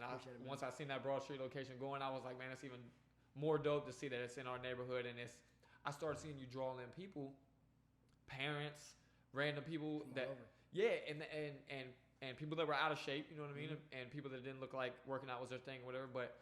I started seeing you bring in people that I was like, man, this dude's making a positive change. Like he's really making a positive change because it's sparking people to want to do something. Whether it's just them because they were seeing you on social media, or whether they had a friend that was coming there, or whatever. I felt like there was something that must have been thinking like, man, I should get in there too, or I need to try it too. If they can do it, I can do it. Type of thing. That is at least how it felt to me. Is that what you felt, or what you see going on? I mean, I really felt like it was something that was great for the community, you know what I mean? Because you would get people that would say, hey man, I don't have much money, but I can help clean up, but I want to get in shape. All right, let's go, come on. You know what I mean? That's dope that you gave people the opportunity, man. Yeah, just like I said, so to have people that started to change their lives, and there's so many people now that I have a few kids that I trained or who are trainers now. You know what I mean? Oh, that's even better, like, man. Look I didn't even Instagram know that. and see different dudes are trainers. I'm like, that's sweet. Yeah, that's crazy, especially for your age, man. You're not an old dude. I know. That's how I be hitting me like, bro, am I that old? Yeah. It has to make you feel a little bit, but at the same time, you're not an old dude and you're up on your health, so that helps you feel young too. Right. But yeah, man. And then I seen the training stuff starting to get more serious, and I seen some of the sports specific stuff really hitting over there, and I was like, okay, this makes a lot of sense now too, because I'm like, why wouldn't you want to bring your kid to somebody that has this straight, like I'm saying, again, sports specific training, that it's like, what it takes, because you've done a lot of the things that these kids want to do on the field at a high level, So like, I was like, okay, yeah, man, this makes a lot of sense. And I was like, I see this being something special for him, or something that can definitely go somewhere. And then it was like, oh man, I turn on the news. The car accident, man. The car ran through it, right? I'm like, what, man? And then I'm reading the story, and I'm like, I mean, tell people what happened. You would know a lot better than me, but I'm just like, come on, man. It was the craziest thing, because that morning I had a client. She called and she canceled. Like, hey, I can't make it today. So we're gonna put the train like 7 o'clock that morning. So at 7:45, we got a call from Eric Green. Okay. Yep. He's like, hey man, there's a car in your shop. So I'm like, huh? What do you mean? What are you talking about? He's like, yeah, bro, there's a car in your shop. I'm like, a car in my shop? A car? I'm like, bro, I'm on my way. So I get over there, man. There's a car in my shop. Like, it's a car in the gym. You know what I mean? So I guess 2 kids were drag racing down Broad Street, and another kid swerved and hit a puddle or something and just. That was the crazier thing to me too, because I'm like, man, I've grown up at Hilltop my whole life and stuff. It's like, how often are you seeing somebody race on Broad Street? Right. It's like there's a million lights. Right. There's cars parked on the side of the street. Right. It's like, it just doesn't really make a lot of sense. Granted, there's a lot of wild people on the Hilltop on the west side. So, and if it's late at night, you know what I mean, people probably been drinking and all that. There's 2 high school students heading west. That's crazy, man. Right. That's crazy. Right. Shut the whole operation down, man. Man, I mean, I can't even imagine what that felt like, especially that being that at that time was your baby, right? I mean, that's your start. That was your world, right? That was my world. That was my baby. That was my full sense of everything. That was, that was my income. Yeah. I mean, I stopped bouncing, stopped everything else, and focused 100% on Hope. So it was definitely a shock. You know what I mean, for sure. Did you have insurance or anything, or how did that route go? I didn't own the building, so the guy who owned the building had the insurance, and he just wasn't trying to fix it. Okay. So, it took him a while, and finally I'm like, look, I gotta go. I can't keep not having people train in the corner or not have the glass fixed, so I gotta go. That was it. Dang. So from there, did you go to the Ash right after, or? So I went to Grove City. Once again, my mom is the motivator. My motivators. She met with some lady that had a partnership at South Beach Fitness. Okay. Grove City at the time. Where at in Grove City? Off of Stringtown. Okay. Over there by like the Macy's Pizzas over there, whatever. Mm-hmm. And so I met with them till they let us get like a size space, and we were there for maybe a month and a half, 2 months, man, and then they split. So, okay. They left the property. Yep. Oh, okay. Where'd you go from there? What was next after that, man? I mean, were you feeling some kind of? Were you feeling defeated or what, man? I'm like, okay, well, this is not what God has for me. You know what I'm saying? So yeah, man. I mean, that'd be tough. Yeah. I feel like that's why I wanted to get stories like yours and stuff on here, because I feel like that's the stuff that a lot of people either don't expect to go through for sure, but then also like things that people need to hear, man, and something that's like, I can't imagine what you were feeling at that time and how that would make you just question everything. Oh man, I thought it was over. You know what I mean? So actually, I moved to New Jersey with my girlfriend at the time, and I was out there and I started coaching. So I wasn't training anymore. I was just coaching, and in the coaching, I would like help out with the kids, and I was like, okay, well, I can do some training for the team and do different things, but I always had a passion for that. You know what I mean? Did you apply for the coaching stuff before you went out there? No, man, it was the craziest thing. Like, so I applied for a job at LA Fitness in Jersey. In Jersey. Okay. Right? So they wanted me as a salesperson. Mm-hmm. And I'm not really, I wanted to be a trainer. You know what I mean? So another job wanted me as a trainer was Chelsea Piers. So I had a great interview, man. The manager loved me, but they wanted me to have a certain certification. So I had the ACE certification. They wanted me to have a NASM. So as I was studying, I was doing all this stuff. I'm walking through a park one day, and I see a football team practicing. So I stop. I ain't seen football out here yet. So I check them out. I let the guy know, like, hey man, I play a little ball. If you ever need some help, I live around the street. This dude said, hey, you want to coach? What? What? Nah, we went 0-10, so I figured I know why that happened. but I'm like, why that happened because right. He wasn't really about things maybe the way he should have been. About nothing. Gotcha. That's my dude though. But yeah, I was like, okay, yeah. Nah. So yes, I ended up coaching, man, and it was a tough season. And after the season, I'm like, yes, I'm going back home. Really? Yeah. I mean, were you feeling the same type of thing living there and stuff too? Like feeling like some kind of distance, or cool. What brought you back? We found out we were having a child. You know what I mean? So it was like, okay, well, let's go home and to where we're both from, and make this thing happen. So we just had to come home and go from there. I always felt like I had hope. You know what I mean? Like at the end of the day, I can have that wherever, at a park, so. Yeah, it's funny you said that. I don't know if you peeped the shirt today. Right. I got this the other day. It was so crazy, man, because I got this the other day, and I was like, I just seen the shirt as I was walking past. They were selling it for a charity when I was going to the Walmart out there in Grove City. Believe it or not, I'm never in Grove City, but I just happened to be out there, and I seen this and I was like, okay, I like that, man. I like that because I'm always trying to, I'm trying to help, man. I'm trying to spread what I can to the people in my family, community, around me at my job, wherever I can, to just like, if I can give some information or something to help somebody out, I'm like, that's a big part of this and why I want to do this, because for the longest time I was hesitant to do something like this or know what I should do, because I'm like, I'm not somebody like you, or even somebody say like my guy here that does my camera work or whoever, where I have something specific that I can give to people that, okay, this is my field of expertise. Right. But at the same time, I know a little about a lot, and I know a lot of people like you, like him, and then people that I've met other avenues, and then just the battles that I went through with when I got sick, and kind of looking into nutrition, then what working out and fitness has done for my life and stuff. So I felt like, man, I started realizing how much I like just being able to give people little bits of information and stuff. So when I seen the shirt, I was like, oh yeah, like I gotta get that. And then right as I'm buying, I'm like, oh, and I'm about to bring DA on. I was like, oh, this is perfect. I'm like, this is the shirt. This is the shirt for that day for sure. Right. But getting back to what you were saying, so the New York thing didn't work out. Right. You're ready to come back home. Right. Y'all do, because of having a child and all that. You come back home, where's the business go, or how where are you at with that mindset or whatever? As soon as I come back home, I'm like, I'm I actually I learned a lot from New York. You know what I mean? Because I linked it with a friend of mine, Aaron Beasley. Okay, yeah, man. I have him on Aaron's, social media, and I've known him from just like around the talk to, man. As far as one of these two, but so Aaron kind of plugged me in with like a network of elites. You know what I mean? So we have Bible study every Tuesday or Wednesday with Jason Williams, play for the Nets. Okay, yeah. With Curtis Martin, who is a Hall of Famer from the Jets. You know what I mean? And just it was a great network to be. You talking about Jason Williams that has the twin brother or something like that, or are you talking about little Jason Williams that got hurt? Jason Williams the bigger light skinned dude. Shot his limo driver. Yeah. Right. Yeah. Gotcha. Right. So, yep. So we would go to Jay Will's apartment. You know what I mean? At Bible studies and everything. So just like linking with those dudes, man, it was huge. I like how you skipped over that, but and I hate to get into that, but at the same time, how crazy was that then?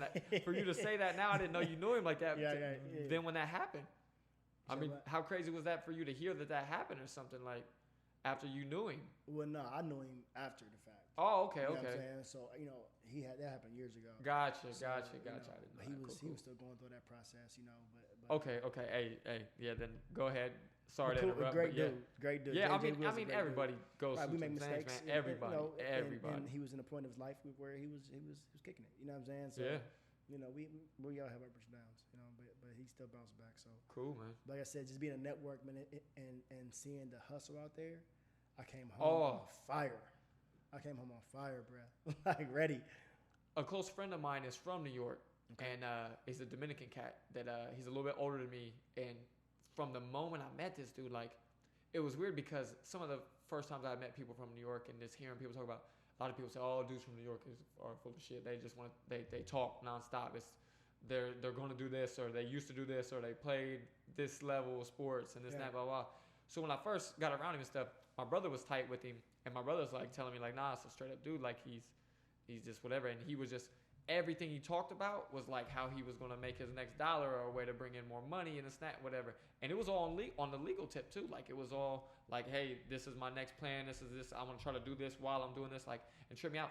And he's been like that every moment of every day since I've known the dude. And that was like 12, 13 years ago. Wow, okay. And I started seeing what you said, like the level of hustle that comes out of New York. And I think that pressure creates it because it's like crabs in a barrel, man. It's just like there's so many people in such a small area. You got to do something to make it out. Like you got to times 10 of like coming from the hood around where like we grew up, or like people that we know, times 10 because instead of growing up in a neighborhood that has this many people or this many kids, you're in a building that your building alone has 1,000 kids or something like that. Right. When I started, man, is that what you were seeing from them? Like, man, like 100%. I thought I was an already little trainer out here. You get out there, man, these dudes are freaks. You know what I'm saying? They got the doctorates, they got the body, they are legit. Like, really? Okay, hold on. Doctorates? Doctorates. Man. Listen, you never know. Young cats though. You know what I'm saying? Really? And actually, a good friend of mine, Bruce, who I coach with, dude was 30 at the time. When Bruce was 35, he had 2 bachelors, 3 masters and work on this doctor at 35, bro. I'm like, man, I'm not. What am I doing with my life? You know what I'm saying? Yeah, oh, definitely make You know what I mean? look in the mirror like, hold on a second, like, man. he was just, like I said, the level of grind, bro. So I definitely learned that out there. So when I came home, Damon Powell hooked me up with a guy who had a space to rent. So I partnered with my friend David Mason, who has a company called Speed Doctors. So the whole premise was, okay, from December to March, we can't have football because of people are in season. Well, no, because of the cold. You know what I mean? Because it's cold outside. So Oh. there's no football going on. There's no training, for football specific stuff. Oh, okay, So, okay. So we started a brand called SDU, which is Skill Development University, of being able to have the same type of football camps and training all winter. You know what I mean?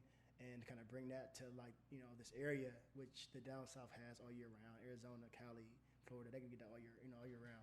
But Columbus, from December to March, we get speed training, we get agility training, but we don't get football work. Yeah, it's another one of the things like I was talking about the strength training. You just feel like, where is it at? Or what? Yeah, exactly. So we brought that together, man, and it's been booming. You know what I'm saying? And like I said, came out of that same hustle of, man, let's make this thing happen. Like somehow, some way, hope. It's just like I said, my grind just stepped up. I met with Neil at the Ashburn Center, and we started linking up together, and I started I was training there, and I was training, like I said, just going. Yeah. I mean, from as long as I can remember now, man, I felt like every time I was looking at, like, man, this has to be a busy man, because as much as you were doing, and then times you're posting stuff of you guys doing stuff in the morning, and then doing stuff later in the night, and then knowing that at times you were doing that full time, and that's what your day gig was and stuff like that. What's your day gig now? Is it that, or are you? So I actually work for a school. Yeah. That's what I was gonna ask. That's what I thought, but I didn't know for sure. But I was gonna say, what do you do at the school, or what school you? So I work with behavioral students. Okay. A school for autistic kids. At what school? The Learning Spectrum out in Worthington. Okay. Yeah. So we're a private charter school for kids on the spectrum. How long you been there? This is my 5th school year, so 4.5 years now. Oh, okay. Yeah. So you like it so far, or is it something that you feel good about and all that? That's awesome, man. That's awesome. I mean, especially to help a specific type like that, can't talk right now. Specific type of kid that has to feel even better to know you're making you're giving that effort to a smaller group. You know what I mean? That really needs that attention. Because I always get this. They say, "Oh, you work with kids on the spectrum? Oh man, you got a lot of patience." Yeah. You gotta have patience, but also like to see them grow and to see them make changes, and that's twice as rewarding. It's so fulfilling, man. That's crazy, man. That's I can awesome. help a kid from the hood, you know what I mean, but he understands. This kid don't understand what's going on, you know what I mean. You help him with certain behaviors or certain things. That's super dope. Yeah, for sure, man. Yeah. I was like, at all times I've been thinking like, man, this dude has to be so busy. That's why even when I hit you up, I was like, oh man, I feel a little bit bad, because I'm like, I don't know how much time this dude really even has, man. I was like, I see you doing so much stuff, and then especially like the SDU thing, I've kind of seen you posting it randomly throughout the past year, but I didn't know exactly your affiliation with it or how much you do with it. Do you feel like you do more stuff with that now than you're doing with Hope, or you're doing more stuff with Hope, or is it kind of even? Or I'm more Hope. I mean, because that's just 3 months of the year. I do want to be more on it. It's so hard to manage both. You know what I'm saying? So we try to do an equal share amount throughout the off season, but it's like I'm Hope. Gotcha. How the location come about now that you guys have for Hope downtown? Man, we just start. So my wife is the one who. You want me to rewind back actually, because for sure. No, definitely. So, I feel like I skipped a. No, that's all good. Anyway, so go ahead. So we went from the Ashburn Center, then they closed, and it became the Boys Club. Mm-hmm. So I came in one day, right? So I came in one day and my key didn't work. Oh man. Part 2. You know what I'm saying? So my key didn't work. They told me that we were kind of like a contradiction. So I couldn't train kids because they deal with kids.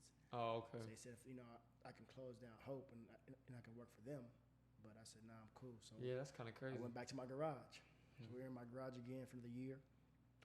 But I promised myself that I wouldn't be next winter. I was like, look, next winter, it was cold in the winter, man. We had 3-4 torch heaters, getting it in still. And we were growing. But we had my garage space about this size. And we had about 40 kids in my garage. You know what I mean? And I knew it was time to go. You know what I mean? So my wife was on Craigslist, and she found a space, man, and dude just blessed us with an amazing price, and you know what I mean? Really? So, yeah. So Yeah, especially for it to be downtown, man. Location, man, crazy. In the middle, I mean, that's perfect Right. because you feel like you can tell people you can be here in no time. You know what I mean? Right. Or they know when they're leaving, going home. We're reaching so much more now. Really? You know what I mean? Like I would love to have a space, a little bigger or whatever it may be. But that space, man, we had kids come from London, Ohio, kids come from Madison Plains, Circleville, Grove City, Dublin, Pickerington, from all over now. And it's because it's, a little more centralized. Central location. Right. Yeah, man. That's crazy dope. I really had no idea how that came about, and like I don't know if it's just because I wasn't paying much attention to the social media stuff at the time or whatever, but when I just seen you start posting videos and pictures and random things from there, I'm like, that looks like someplace different. And then when I looked up the address and stuff, I was like, oh man, he's got a nice location now, like a nice area to be. You know what I mean? To be so central and to be a place that everybody can get in no time around the city. Yep. And so that what really started bringing more of this high school, because I feel like your high school trained kids and then even some of your college, whatever, it just seems like it's been more and more booming. Has that been partially because of your location, or has that been just because of your kids growing and getting older age? Or? Yeah, I think the kids are just growing and getting older. Okay. And then, the word of mouth. And, we don't do a lot of, we post, but I don't do like a whole bunch of marketing. I feel like word of mouth is the best thing you can do. Yeah. I've tried the commercials and I've tried the ads and, magazines and nothing better word of mouth, man. So, I mean, it's just been, like I said, this last year, booming. Really? Booming. How much of, if you don't mind me asking, like when you were in the garage, stuff like that, and having 40 kids and all that, I mean, how much of that was paying and was it going well for you on that end? I mean, it would be like, because I know you said you do a lot of things. I Try to help people out. Man. Yeah. I mean, I got a lot. I mean, I would say a little over, probably 3/4 that would pay. Oh, that's awesome, man. Yeah, right. I mean, that's a lot better than most. A lot better. Because starting out, when I had my facility on Broadway, a lot of kids didn't pay. Yeah. You know what I mean? But, it was one of them things, man. I didn't want to see kids on the streets. Yeah. You know what I mean? That was the whole vision of, man, okay, there's so many great athletes, that came from my neighborhood that were way better than me, way better than, you know what I'm saying, but just didn't have an avenue or just couldn't make it. So I'm like, man, what can we do to start something where these kids have an outlet? Yeah. You know what I mean? Yeah, so, I just heard somebody talking about it today, and it might have been even on your boy Lewis Howe's podcast with somebody where he was talking about, they were talking about young males and needing something that motivates them and something that makes them work and something that gives them value in themselves, you know what I mean? Because they can go put in the time and put in the effort, see a result out of it, and how much of a game changer that is for keeping them out of trouble, and then also just putting them on the right path and showing them what hard work does and dedication, consistency. I mean, and it feels like that's what you preach to all of them is put in that work, stay consistent. You got to be dedicated if this is what you really want. Yeah, man. I mean, every time I see something where it's a little bit of you talking or giving some kind of message or something, man, I love it. I really do. Like, I even saw where you brought that guy in, I think it was a homeless guy. Yeah.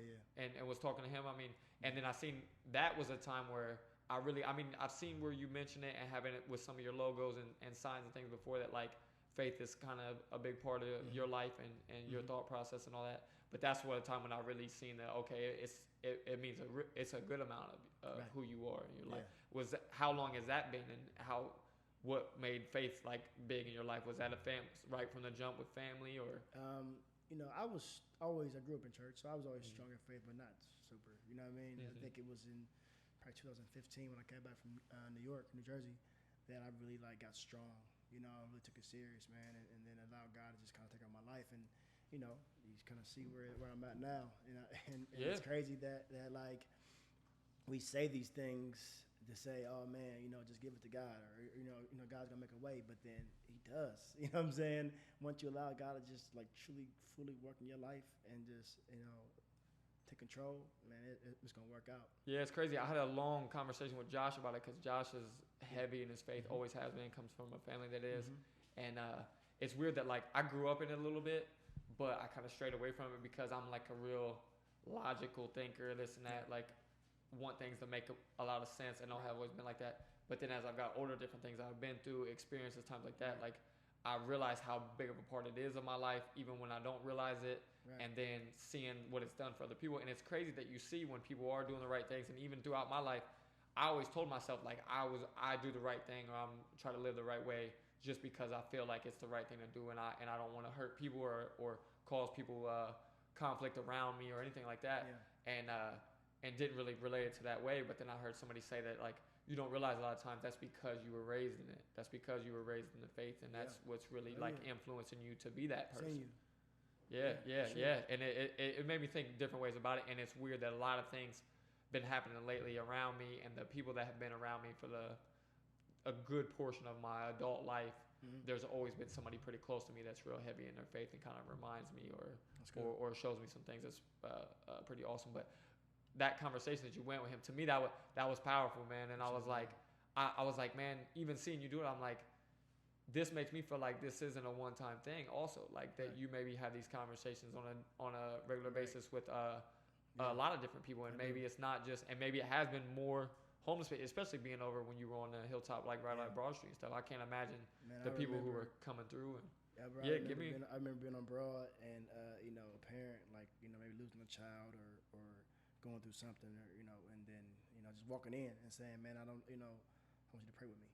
I mean, I don't know how to pray. I'm not a pastor, but in that moment you can't say no. You know what I mean? Yeah. So how could you, man? Then you gotta just ask God just to give you the words. You know what I mean? And just pray through things, and then talking to kids, and then like I said, it began to really brew of a whole new level of why. You know what I mean? Like how you start out with just being about the kids, but then now it's like, hold on, it's deeper than that. You know what I mean? Like I can lead kids to Christ. I can lead people to Christ. Hold on, this is big. Yeah, I see Drennan posting a ton of scripture and stuff like that. I never would expect it from him that he was big into it. Or, big. And that's awesome, man. And because I feel like regardless of what you believe or what you, it's positive, man. It's about living your life the right way, doing the right things, caring about people, taking care of yourself and the people around you, all that type of thing. So it's like I never feel like there's much negative that can come from it, other than the people that get to kind of crazy with it, where they don't want to hear anything from any other religions, and they got animosity towards other religions. Outside of that little bit, man, because that's not much. Because for the most part, the people that are serious about their faith, they usually say like, they talk about their tolerance for somebody else's beliefs, and that they're still a human being. They're still a child of God. This and that. They still want the best for them and stuff. So that stuff is awesome for me to see. And when you had that conversation with that guy, I was like, okay, like this to me was another thing that gave me even more respect for you, because I felt like it was like, this is another way that he's impacted people, not just through kids and not just through his training, but something like this that I think you may have mentioned, maybe not, but it's like sometimes just a few words of somebody can turn their life around, man. Can turn their life around, because they feel like either, man, I never thought about it like that, or man, I never thought anybody cared, or man, like somebody that just doesn't even know me from Adam cares a little bit, or takes their time out, like even to just giving them a little faith in humanity again, you know what I mean, or a little faith in life again.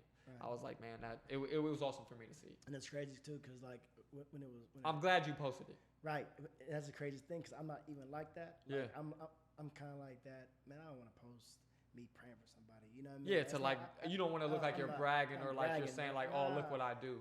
Because I've done it over and over again, but I'm like, man, the people need to see power in the tongue, you know what I'm saying, and power in prayer. So it's crazy. Whatever this guy is going through, maybe he needs this word, you know what I mean? Yeah. And someone else may need this word, because now social media is so big and then it stretches. Man, this word can reach to not only him, but whoever else is going through a hard time. You know what I mean? So, man, like I said, I just wanted to touch somebody, and hopefully I touched him. To where, like you said, he maybe not today or tomorrow, but one day he might, say, man, hold on. Yeah, and maybe he gives those words to somebody else. Right. Like you said, maybe somebody watches your stuff. Maybe somebody, I don't know if anybody was in there with you at the time when you do it, whatever. But there's a million different avenues that could be something. Some of the guys that I follow hard, especially like I don't know if you're familiar with the dude Gary Vee. He's somebody that I follow hard on social media or whatever. He's just an entrepreneur, businessman, has been really successful. Early on when I started following him, he always would talk about like, we need to put, if we're someone who can spread positivity or whatever, we need to do whatever we can to put it out there and to spread it, because we're always in more need of that, and it always can help someone.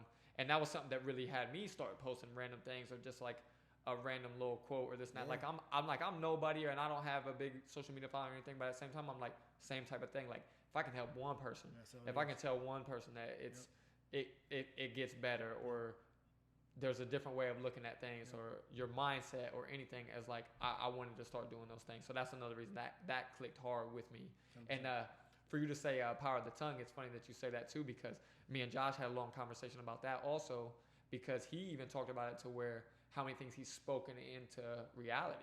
You know what I mean? Right. And that's a big factor that he's learned in the Word from a long growing up in the faith and all that, whatever. And that him and his wife are big on to where anything that they really want for their lives, for themselves, for their family, they write it out, talk it out, whatever. And he's talked about the amount of things that's turned into for him. Yeah. And it brought me to something where I told him, it kind of hit with me when I got sick. Just to give you a run by if you didn't see it when I had posted whatever, but I took an antibiotic for like a dental thing, and it just wrecked my digestive system because the antibiotic was too strong for me. So it killed all the bad stuff that was like, because it was supposed to basically keep you from getting infection from the tooth and all this and that, whatever. But it killed all the bad stuff at the same time, killed too much of the good stuff in my digestive system. Well, I went from 209, like I said at the time, to like I think at the worst I was down to like maybe 137. Wow. Because like even when I told you high school and all that, at skinniest times, I was only 155. Right. I dropped down to 137, and I'm talking about like in no time. Like when I first got sick, it kind of like, it was only like maybe like 20 pounds, 25 pounds, which that was crazy too, because it was in like 2 weeks, like 25 pounds. But then as it like kind of progressed, and I couldn't really get it figured out, and the doctors couldn't really get it figured out. At one point it got so bad it was 137, man, and I was like, I felt like I was looking at death. I really did. Like, and it feels sometimes bad to say that because a lot of people go through way crazier stuff and really, accidents and things where they're really on life support, something like that. Like I was at home, I had to go check myself in the hospital a few times, but at the same time, like I was at home and this and that. But at the same time, like that's the first or second time I checked myself into the hospital. I really felt like, man, if I don't go now, I'm gonna die. Like, because I'm getting so skinny and so like I couldn't handle any of my food and stuff like that. I was like, if I get some other type of sick, you know what I mean, whether it could be pneumonia, somebody coming in contact with, like, I have no weight to lose. I have nothing to fight. Serious. But as I was going through all that and just trying to find my way through it, for the longest time, doctors couldn't figure it out. I was just reading nonstop, consuming videos and stuff nonstop, trying to figure out what I could about nutrition, about your digestive system and stuff like that. At one point, I came across something that talked about that, and it's the same conversation I had with Josh. It was where someone said, when you're talking to people about it, don't tell them you've been sick for this long. Start saying, I've been getting better for this long. Right. When I tell you from that moment forward, things started changing for me. Could it be coincidence? Could it be whatever? Man, from that moment forward, things started shifting. My mindset and just speaking that, you know what I mean? Like, and saying so, because it was like the next day, somebody kind of hadn't seen me in a long time, and they asked me like, oh, hey, you know what I mean? What's been up, or how you been, this and that? And I kind of like, and I just decided like, I'm going to use it. You know what I mean? I'm going to see how it goes. Used it, and it was like, that was something that really clicked for me. So it's crazy to hear him really get into that, and then hear you say it too, especially for me, somebody that's not maybe, you know what I mean, definitely not as big into the faith, to know the Word like you guys know. Proverb, life and death in the power of the tongue. Yeah, man. Yeah, that's crazy, man. That's awesome. But one thing I wanted to get back in, so with all these, with the fact that like with you doing Hope with the kids and them getting older, and I feel like the success you've had with them just speaks for itself, that how good of players that a lot of them have turned into at the high school level, then like you said, going to the college level and all that. I mean, I see you got a dude that's at Ohio State now. I think at one point you posted you had a white dude that went to Notre Dame, where I think went to Notre Dame, where he at least got signed a letter of 10 years ago or whatever to go there. But you have a lot of guys now playing college ball, right? I do. Yeah. Was that partially by design, or did that just happen off of you doing, like you were saying, that you were just trying to get them off the streets and trying to give them an avenue? Were you also thinking like, hey, maybe this can eventually turn into something where I can help train them at that level when they are at high school and they need more specific training, or did it just happen? It just happened. Yeah. It just flowed. See, and that's one of the things I think is the best and things that people need to hear, man. Right. It just flowed into it. Yeah, because it's like you just going about things and trying to be about the right things Right. and trying to help people out, Right. spun into something that in turn is beneficial to you. Right. Because then they need more training. Then they're also maybe at a bigger level where you can charge a little bit more, or it gets more serious, and then it really gets to the point where they start getting to college.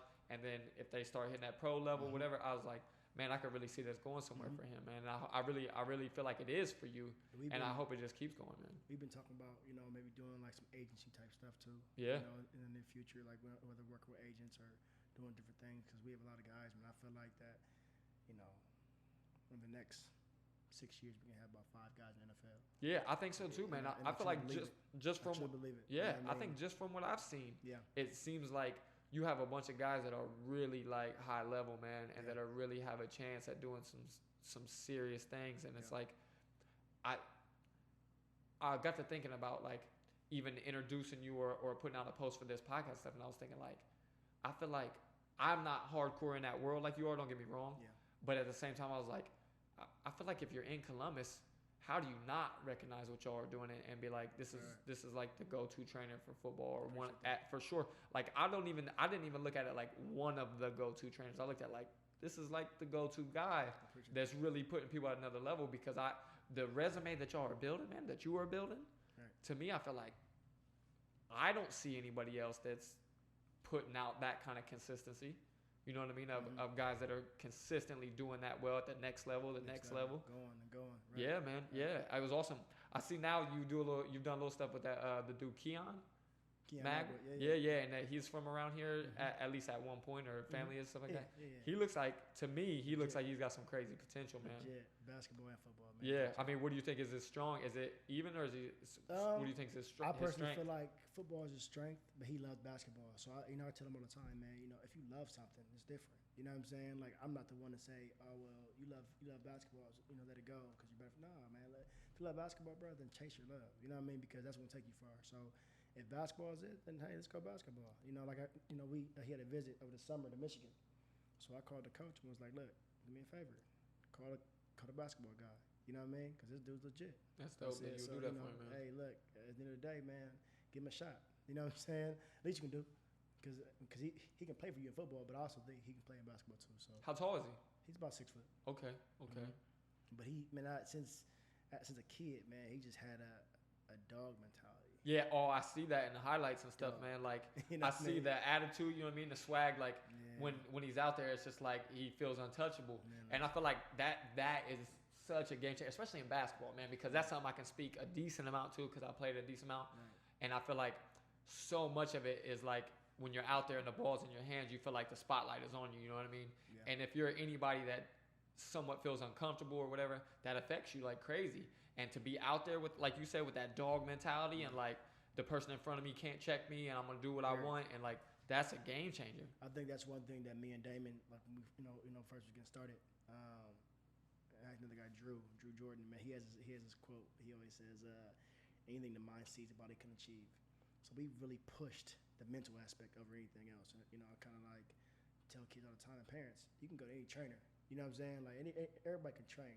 Everybody can find a trainer, but we want to elevate you mentally, because that's so dope. That's the most part. You know what I mean? Like if you truly believe that anybody that guards you can't check you, it's going to come to pass, bro. Sooner or later, because you're putting the work in. That's what I'm saying. Especially if at the same time you're putting the work in.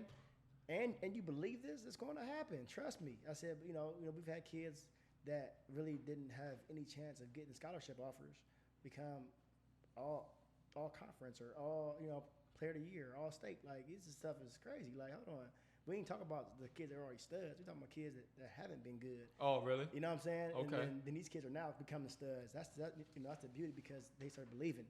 You know what I mean? When you start believing, like, hold on, I can make this thing happen. Like, it's huge. Yeah, huge. And I mean, I think it's crazy good that that's the type of stuff that you're preaching to the kids and stuff, and telling them like how much mental plays a factor, because I feel like that's something that I definitely saw, and maybe everybody does when you become an adult, that you feel like, I always remember people saying, oh, you can be anything you want, you can do whatever you want and stuff, and especially I think maybe you grow up in a neighborhood like we grew up and stuff like that, and you think like, maybe like you're talking, like you're trying to talk people up, I get it, whatever, this and that, but like everybody's not going to be this, everybody's not going to be that, which for sure is true to a degree.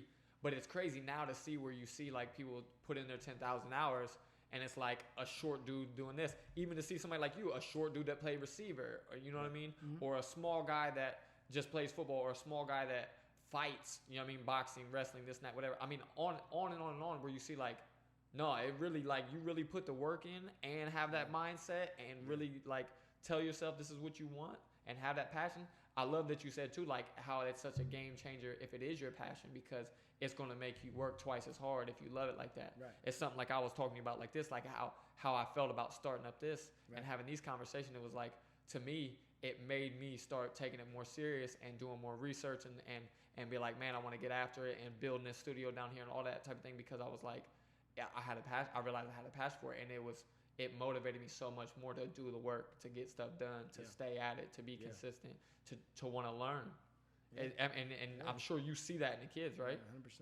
Man, 100%. I mean, it has to be great to see their development and see them coming up and see the changes and just be surprised sometimes by like, man, this dude is really turning into a dog. Especially for the ones you were just mentioned that like weren't supposed to be something, or you, when it came to you, it was like, like they're all right.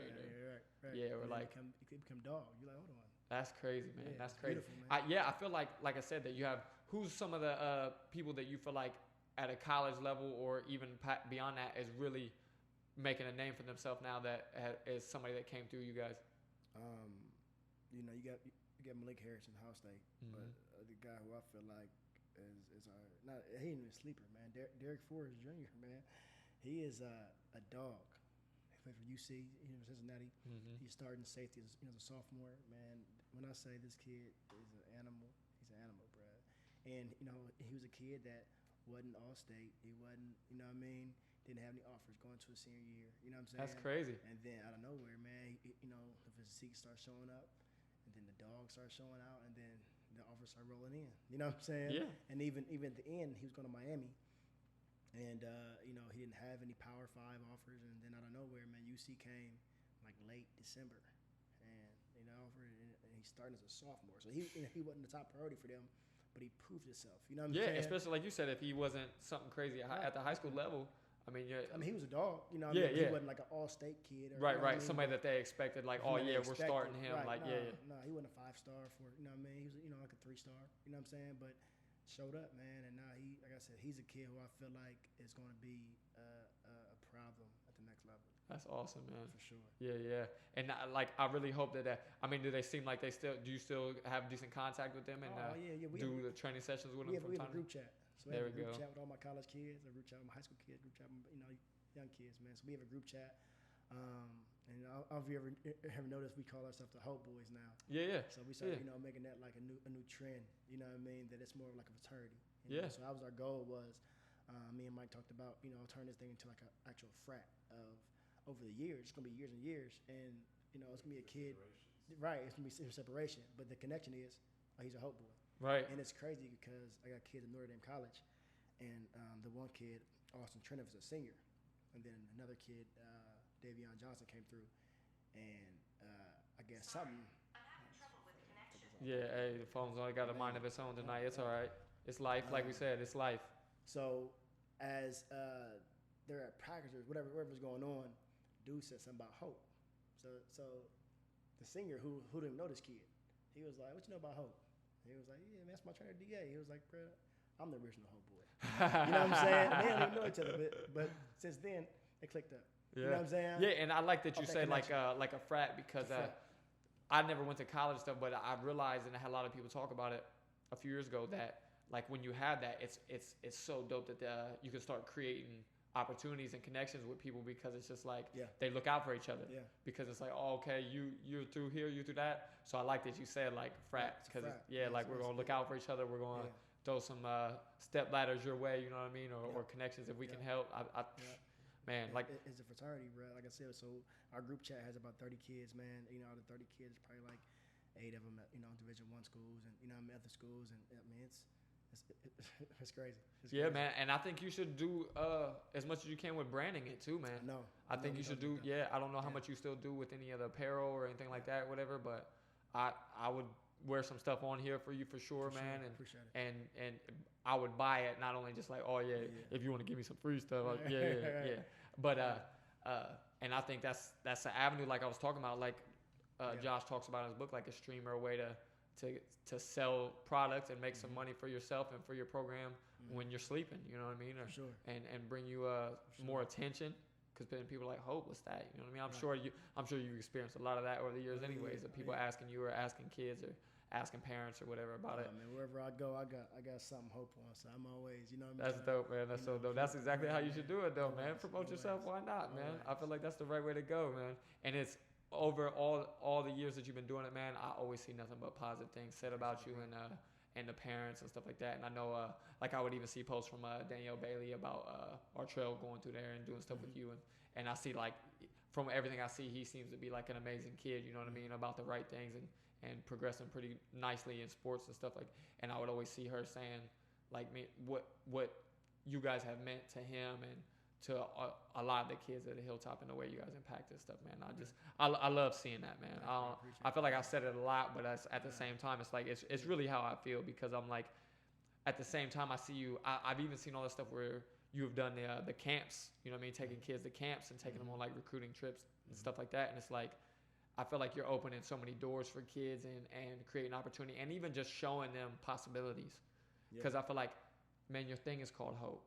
And it's like that hope that you're instilling on top of that. I mean, I know it has its acronym and what it means and all that, but also that hope that you're giving them and showing them of like what's possible and like how different life could be than what they expected and what's expected of them growing up in the neighborhoods that they're growing up in. Yeah.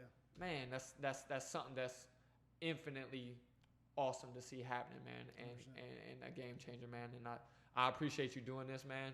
And I feel like it was something that I for sure knew I always wanted to do, and I'm glad we got it done. And I wish you continued success, man. And I hope everything just keeps at the pace it's at. And I'm really interested to see what happens when, say, like Malik or somebody else gets to that next level, man. Yeah. And they go pro and see where this goes for y'all. Because then I think that's when you've had so many kids that now are getting around that age and have had that type of success that I'm like, I got a really good feeling, especially because you guys are about the right things too, man. Yeah. That it's gonna turn into something even bigger. It's just gonna continue to grow. 100%. Appreciate that, man. Thank you. I appreciate you, man. So, thanks for doing this. So I had to, bro. That's why we was shutting it down. You know what I mean? You know, every Tuesday, Thursday, that's like family day. My wife was like, listen. Oh, okay. So that makes sense why the Tuesday, Thursday was for you. Right. I let her know. I said, listen, I got to do this one now. You know what I'm saying? I tell her, it's like this time, man. That's my dude. Man, I mean, I really appreciate it too, because me and you have never been really tight or had like, when you said in a way I was surprised and stuff too, because like I said, to see and know how busy you are and to know like, I've never done anything for you. You know what I mean? You know, you owe me nothing, and what am I offering you except for maybe a little small platform to kind of spread the thing? But at the same time, it's like anybody can offer, and I'm sure you do get people to offer you or ask you to do things. So when you said I'm like, it wasn't even about the platform. I'm like, my God, you know man. what I mean? Somebody that I know, you know, from the same neighborhood that's trying to do something positive. You know what I'm saying? So my God, I appreciate you. I've talked to people, you know, they call me about doing different things. I'm like, I don't have time, or I can't do this and the third. But you know, something like this, man, it's like, you know, from the very start, everything you said was what? You said, I didn't know what I was going to be, but I'm finding my why now. So in that, man, if I can help, listen, let's go. Appreciate you know what I'm saying? Man. So, you know, like I said, man, it's a blessing. I can't thank you enough, man, and I'm glad we did this, man. I'm shout out to my wife, though, before I get off this. Oh, no, for sure. That's something I was going to tell you. And also, like, I mean, if there's anything that you want to plug with Hope or anything like that, or anything in general that, like I said, put your social media and stuff out there and all that stuff.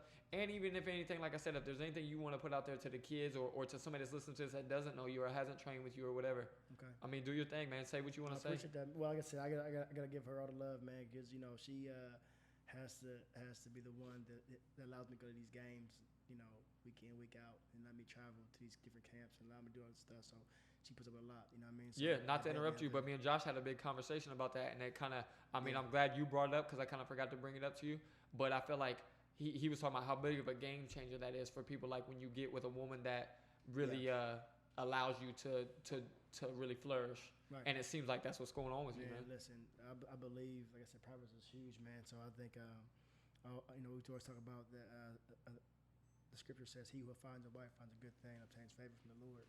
And I believe that to be true, man. You know, once you allow somebody in your life, you know, and you get married, not just date. And That's the same thing not he just, said, man. Not just That's the same thing he live said. with somebody, but to actually devote that to God. You know what I'm saying? He blesses you, man. And like I said, I'm definitely experiencing it, and I have an amazing wife, so I want to give her love no matter what. You know what I mean? And Respect, man. Respect. For everything she's done, my family. You know what I'm saying, for being there, all the friends. That help me out. The guys that come in and don't ask for a dime. A guy, Matt Linegar, from Weston, who I grew up with. You know what I mean? But now he's a huge part of Hope. Brad Cantor. You know what I mean? We have a guy who does our ACT prep. His name's Anthony George. He helps out with the kids a lot. Yeah, man. I mean, that's something we didn't get into too, but I Yeah. think it's amazing that you do stuff with the grades and all that, Right. and Huge, being on that level, man. It's huge, and I'm so blessed, like I said, because people are just coming to my life in so many different ways who I didn't even really know. You know what I'm saying? But everyone plays a huge part in this village of hope. You know what I mean? And I think it's because you're putting out the me. right things, man, Right. and the right vibes, Right. and doing the right things. I feel like that just brings that stuff to you. You're a magnet for good things now, man. Appreciate that. But yeah, is there anything else you want to put out there, Man, and definitely tell us think- about your social media and stuff so people know where to find you, and if they're interested in having a kid train with you. I mean, like I said, if you got a kid in football or wants your kid in football or something, I feel like it's a no-brainer to go with you, man. I appreciate that. Yeah. So we're on social media, man. We're at Hopefit, either _ Hopefit1 _ our website is hopefit.org. So you can. We have an email, hopefitnessacademy@gmail.com. My number out 614-648-HOPE. That's it's even Hope better. Nation. Yeah, You know what I'm hey, saying? man. So Hey, everything is hope, man. So we're trying to build this thing. We're gonna keep branding. And I'm gonna say, anybody listening, man, don't give up. You know what I mean? One thing to that story, man. We didn't talk about was my father was killed in 2012. Oh, I knew he passed away, but I did not know that he was killed. He was killed by police. Oh, So, really? It's a whole other, you know what I mean? But in 2012, you know what I'm saying? So, that was something that was a driving force for me, because I was with him the day he died, July 13th, 2012. And he told me I was the best trainer in the world. You know what I'm saying? Yeah. And he I mean, pushed that's that. crazy, man. I kind of didn't want to ask you because, I didn't know if it was something you didn't want to talk about or whatever. But at the same time, I mean, even though we were wrapping up, man, you got to give me a little bit of something on that just because, man, I feel like it may be something that people need to hear, or at the same time, I mean, just as somebody that people that know you also may want to know what happened, or I mean, and you don't have to get into the details if you don't want to, but at the same time, it was a situation where I guess him and his wife had got into it. He was just arrested, and they came and killed him. You know what I'm saying? So it could have been either way. It could have been where he could have said okay and got arrested, or whatever else, but he lost his life. You know what I'm saying? And in that, it's so powerful because that was right before the whole Michael Brown thing, and that was right before everything else, and then now it's more prevalent and it's getting more notice, and I feel that, you know what I mean? And I mean, how would you not, man? How would you not? Everyone, I feel it. So when people talk about the kneeling, for the flag and center third, you got to talk to somebody who has experienced death through this. You know what I mean? Because it's a little deeper. So like I said, man, definitely, losing my father was a driving force to keep going. Because I think every time I wanted to quit, it was like, nah, you can't do that. You know what I mean? He would want that. You gotta push, because like I said, the day he died, he told me, one day you're gonna be famous, and you're gonna be the best trainer in the world. That's awesome, man. So that's awesome, man. And I'm so sorry to hear that, man. And I'm glad that you are at a place too where you can talk about it, and that you've kind of as much as you can come to terms with it and stuff like that. It's crazy that always triumph. There's always hope. Yeah. Every situation, man. And it's crazy that type of stuff happens, man. And I've told people, even with the situation like you're talking about with the kneeling and all that, it's like I see both sides of it, man. I definitely because I understand that people feeling disrespected, that if they've been in the military or this and that. But at the same time, you know what I mean? I feel that they just, certain people have made it about that when it's not really, that's not how it was meant to be. And could there have been a better way he went about it? There's a lot of different factors for sure. Right. But it doesn't make the one side completely wrong and the other side completely right, and it's not it's like there's real stuff going on here. Like there's real things that someone's trying to just bring light to, and did they go the best way about it? It's not for me to say. Right. But at the same time, it's like it's a lot more than just kneeling. Yeah. Period. It's a lot more than just kneeling, Yeah, and it was right, never right. meant Like you to. said, It was never listen, meant to. He could have went about it by doing the peace sign. You know what I mean? Yeah. But whatever way he went about it, he went about it. But it wasn't about that. It was about the whole situation of police involved killings. Yeah, and it was You know, never like, meant it to was all. disrespect the military. It was wasn't. never meant. And then I even seen recently where he talked to a person. I don't know. I want to say it was maybe like a former Navy SEAL or somebody that He was because he talked to people and don't asked realize like, yeah, he was sitting down first. yeah. He was sitting down. The guy said sitting down was disrespectful. Disrespectful to So go you- ahead. So you should take a knee because when you pray, when you take a knee. So that's what he did, and then it got flipped from there. So should he have kept sitting down? You know what I mean? Right, right, right. So you don't know. I guess I feel like either way, we're losing the whole point of what it was for. Yep. You know Yeah. what I mean? And I feel like that's by design by some people, man. It That they is. want that loss. They It want it. is. They want to make it about something else, so they can It is. kind of push it to the side. And at the same time, like I said, I see the other side too because I know people that have been in the military. I know people that the flag in general just means so much to them and all that. And they're like, because I get it, man. I'm a person that I feel like this country is amazing, man. Like to live here and stuff, it is awesome. Like, sure. especially maybe somebody like you can speak to it that's traveled a little bit and maybe know more people that's traveled. There's a lot of places that just the opportunity or to live this life that we live is just not even an option. Right. It's not even an option. Right. So I get that side of it. You know what I mean? That are people like, oh, like you want to disrespect a place that's so good to us or so that's not. But it's not good to everybody at all times. There it is. Like you said, and there's people that have been through some things that Right. other people just speak on that they don't know. They haven't experienced They it to haven't say. experienced that. Like Where you come from, you've experienced. that's the crazy part You about know it. And like the as I always feel wrong or feel bad saying that I to a degree have experienced it, me being a white male and stuff like that. Like because I really haven't to a degree that Right. someone like you or Right. that comes from. And but at the same time, it's like I've witnessed it to a degree early on, like just being with my friends. You know what I mean? Growing up with friends that were black and stuff like that. Like when I first got home from overseas, I bought me a BMW. You know what I mean? It was it had the chrome wheels on it, tinted windows. And I thought I was doing my thing. You know what I'm saying? And when I first bought it, we got pulled over on Lechner, and they came to the car with guns drawn. They came, searched my car, tearing up stuff in my car, and then the guy told me, "Are you from around here?" "Yes, sir." He said, "Well, I'm letting you know, if you drive this car around here, I'm gonna pull you over every time." You don't know, I mean, not because I sold drugs, not because you smell any type of anything in my car, but just the fact that I'm a young black man driving this type of vehicle. You know what I mean? Like, so stuff like that people don't understand. yeah, where you weren't You doing know what I anything mean? wrong. It's like like you in a lot of said, those other So situations. you're saying in that situation, would I have flinched the wrong way? Would I have been killed? Because guns were drawn. Right. So, if you haven't lived that life, you can't, it's hard to talk about it. Yeah, and I think a lot of people speak to it because of some of those other situations that have became public lately and stuff. People speak to it because they feel like, oh, this person also did this, or they had this type of record, or they somewhat resisted, or they did it. And it's like, that's not always the case. That's not always the case. Yeah. It's like a situation like you. He's just saying, just you driving that car, he's going to give you problems. Not you doing nothing, not you being disrespectful, not you, any of those type of things, you know what I mean? Yeah. That just off of that it was that type of thing. And like I said, the small stuff that I experienced that, like I said, is nothing at all to your level or anything. But it was like even early on being with my friends and even just dressing a certain way. Like when I was younger, just dressing kind of big, baggy clothes, this and that. Yeah. I remember going into like Macy's and stuff like that and immediately getting followed. And then being like, oh, because you look a certain way. And it just gave me just a like tiny little glimpse of what y'all deal with, you know what I mean? Just because it's like I was just getting stereotyped because I looked a certain way that I was coming in there to steal and I was this and that. Like, and I had money in my pocket and was somebody that had shopped there forever and been in that location forever and all that. And it was just like, man, that made me feel some type of thing to like, okay, I it was one of the first times I experienced just a little bit to be like, okay, to even know this small amount makes me understand that I can't even begin to understand fully what y'all go through, you know what I mean? But yeah, I mean, I'm glad you said that, whatever, but same time, let's wrap this up because I know it's definitely, it's getting late, man.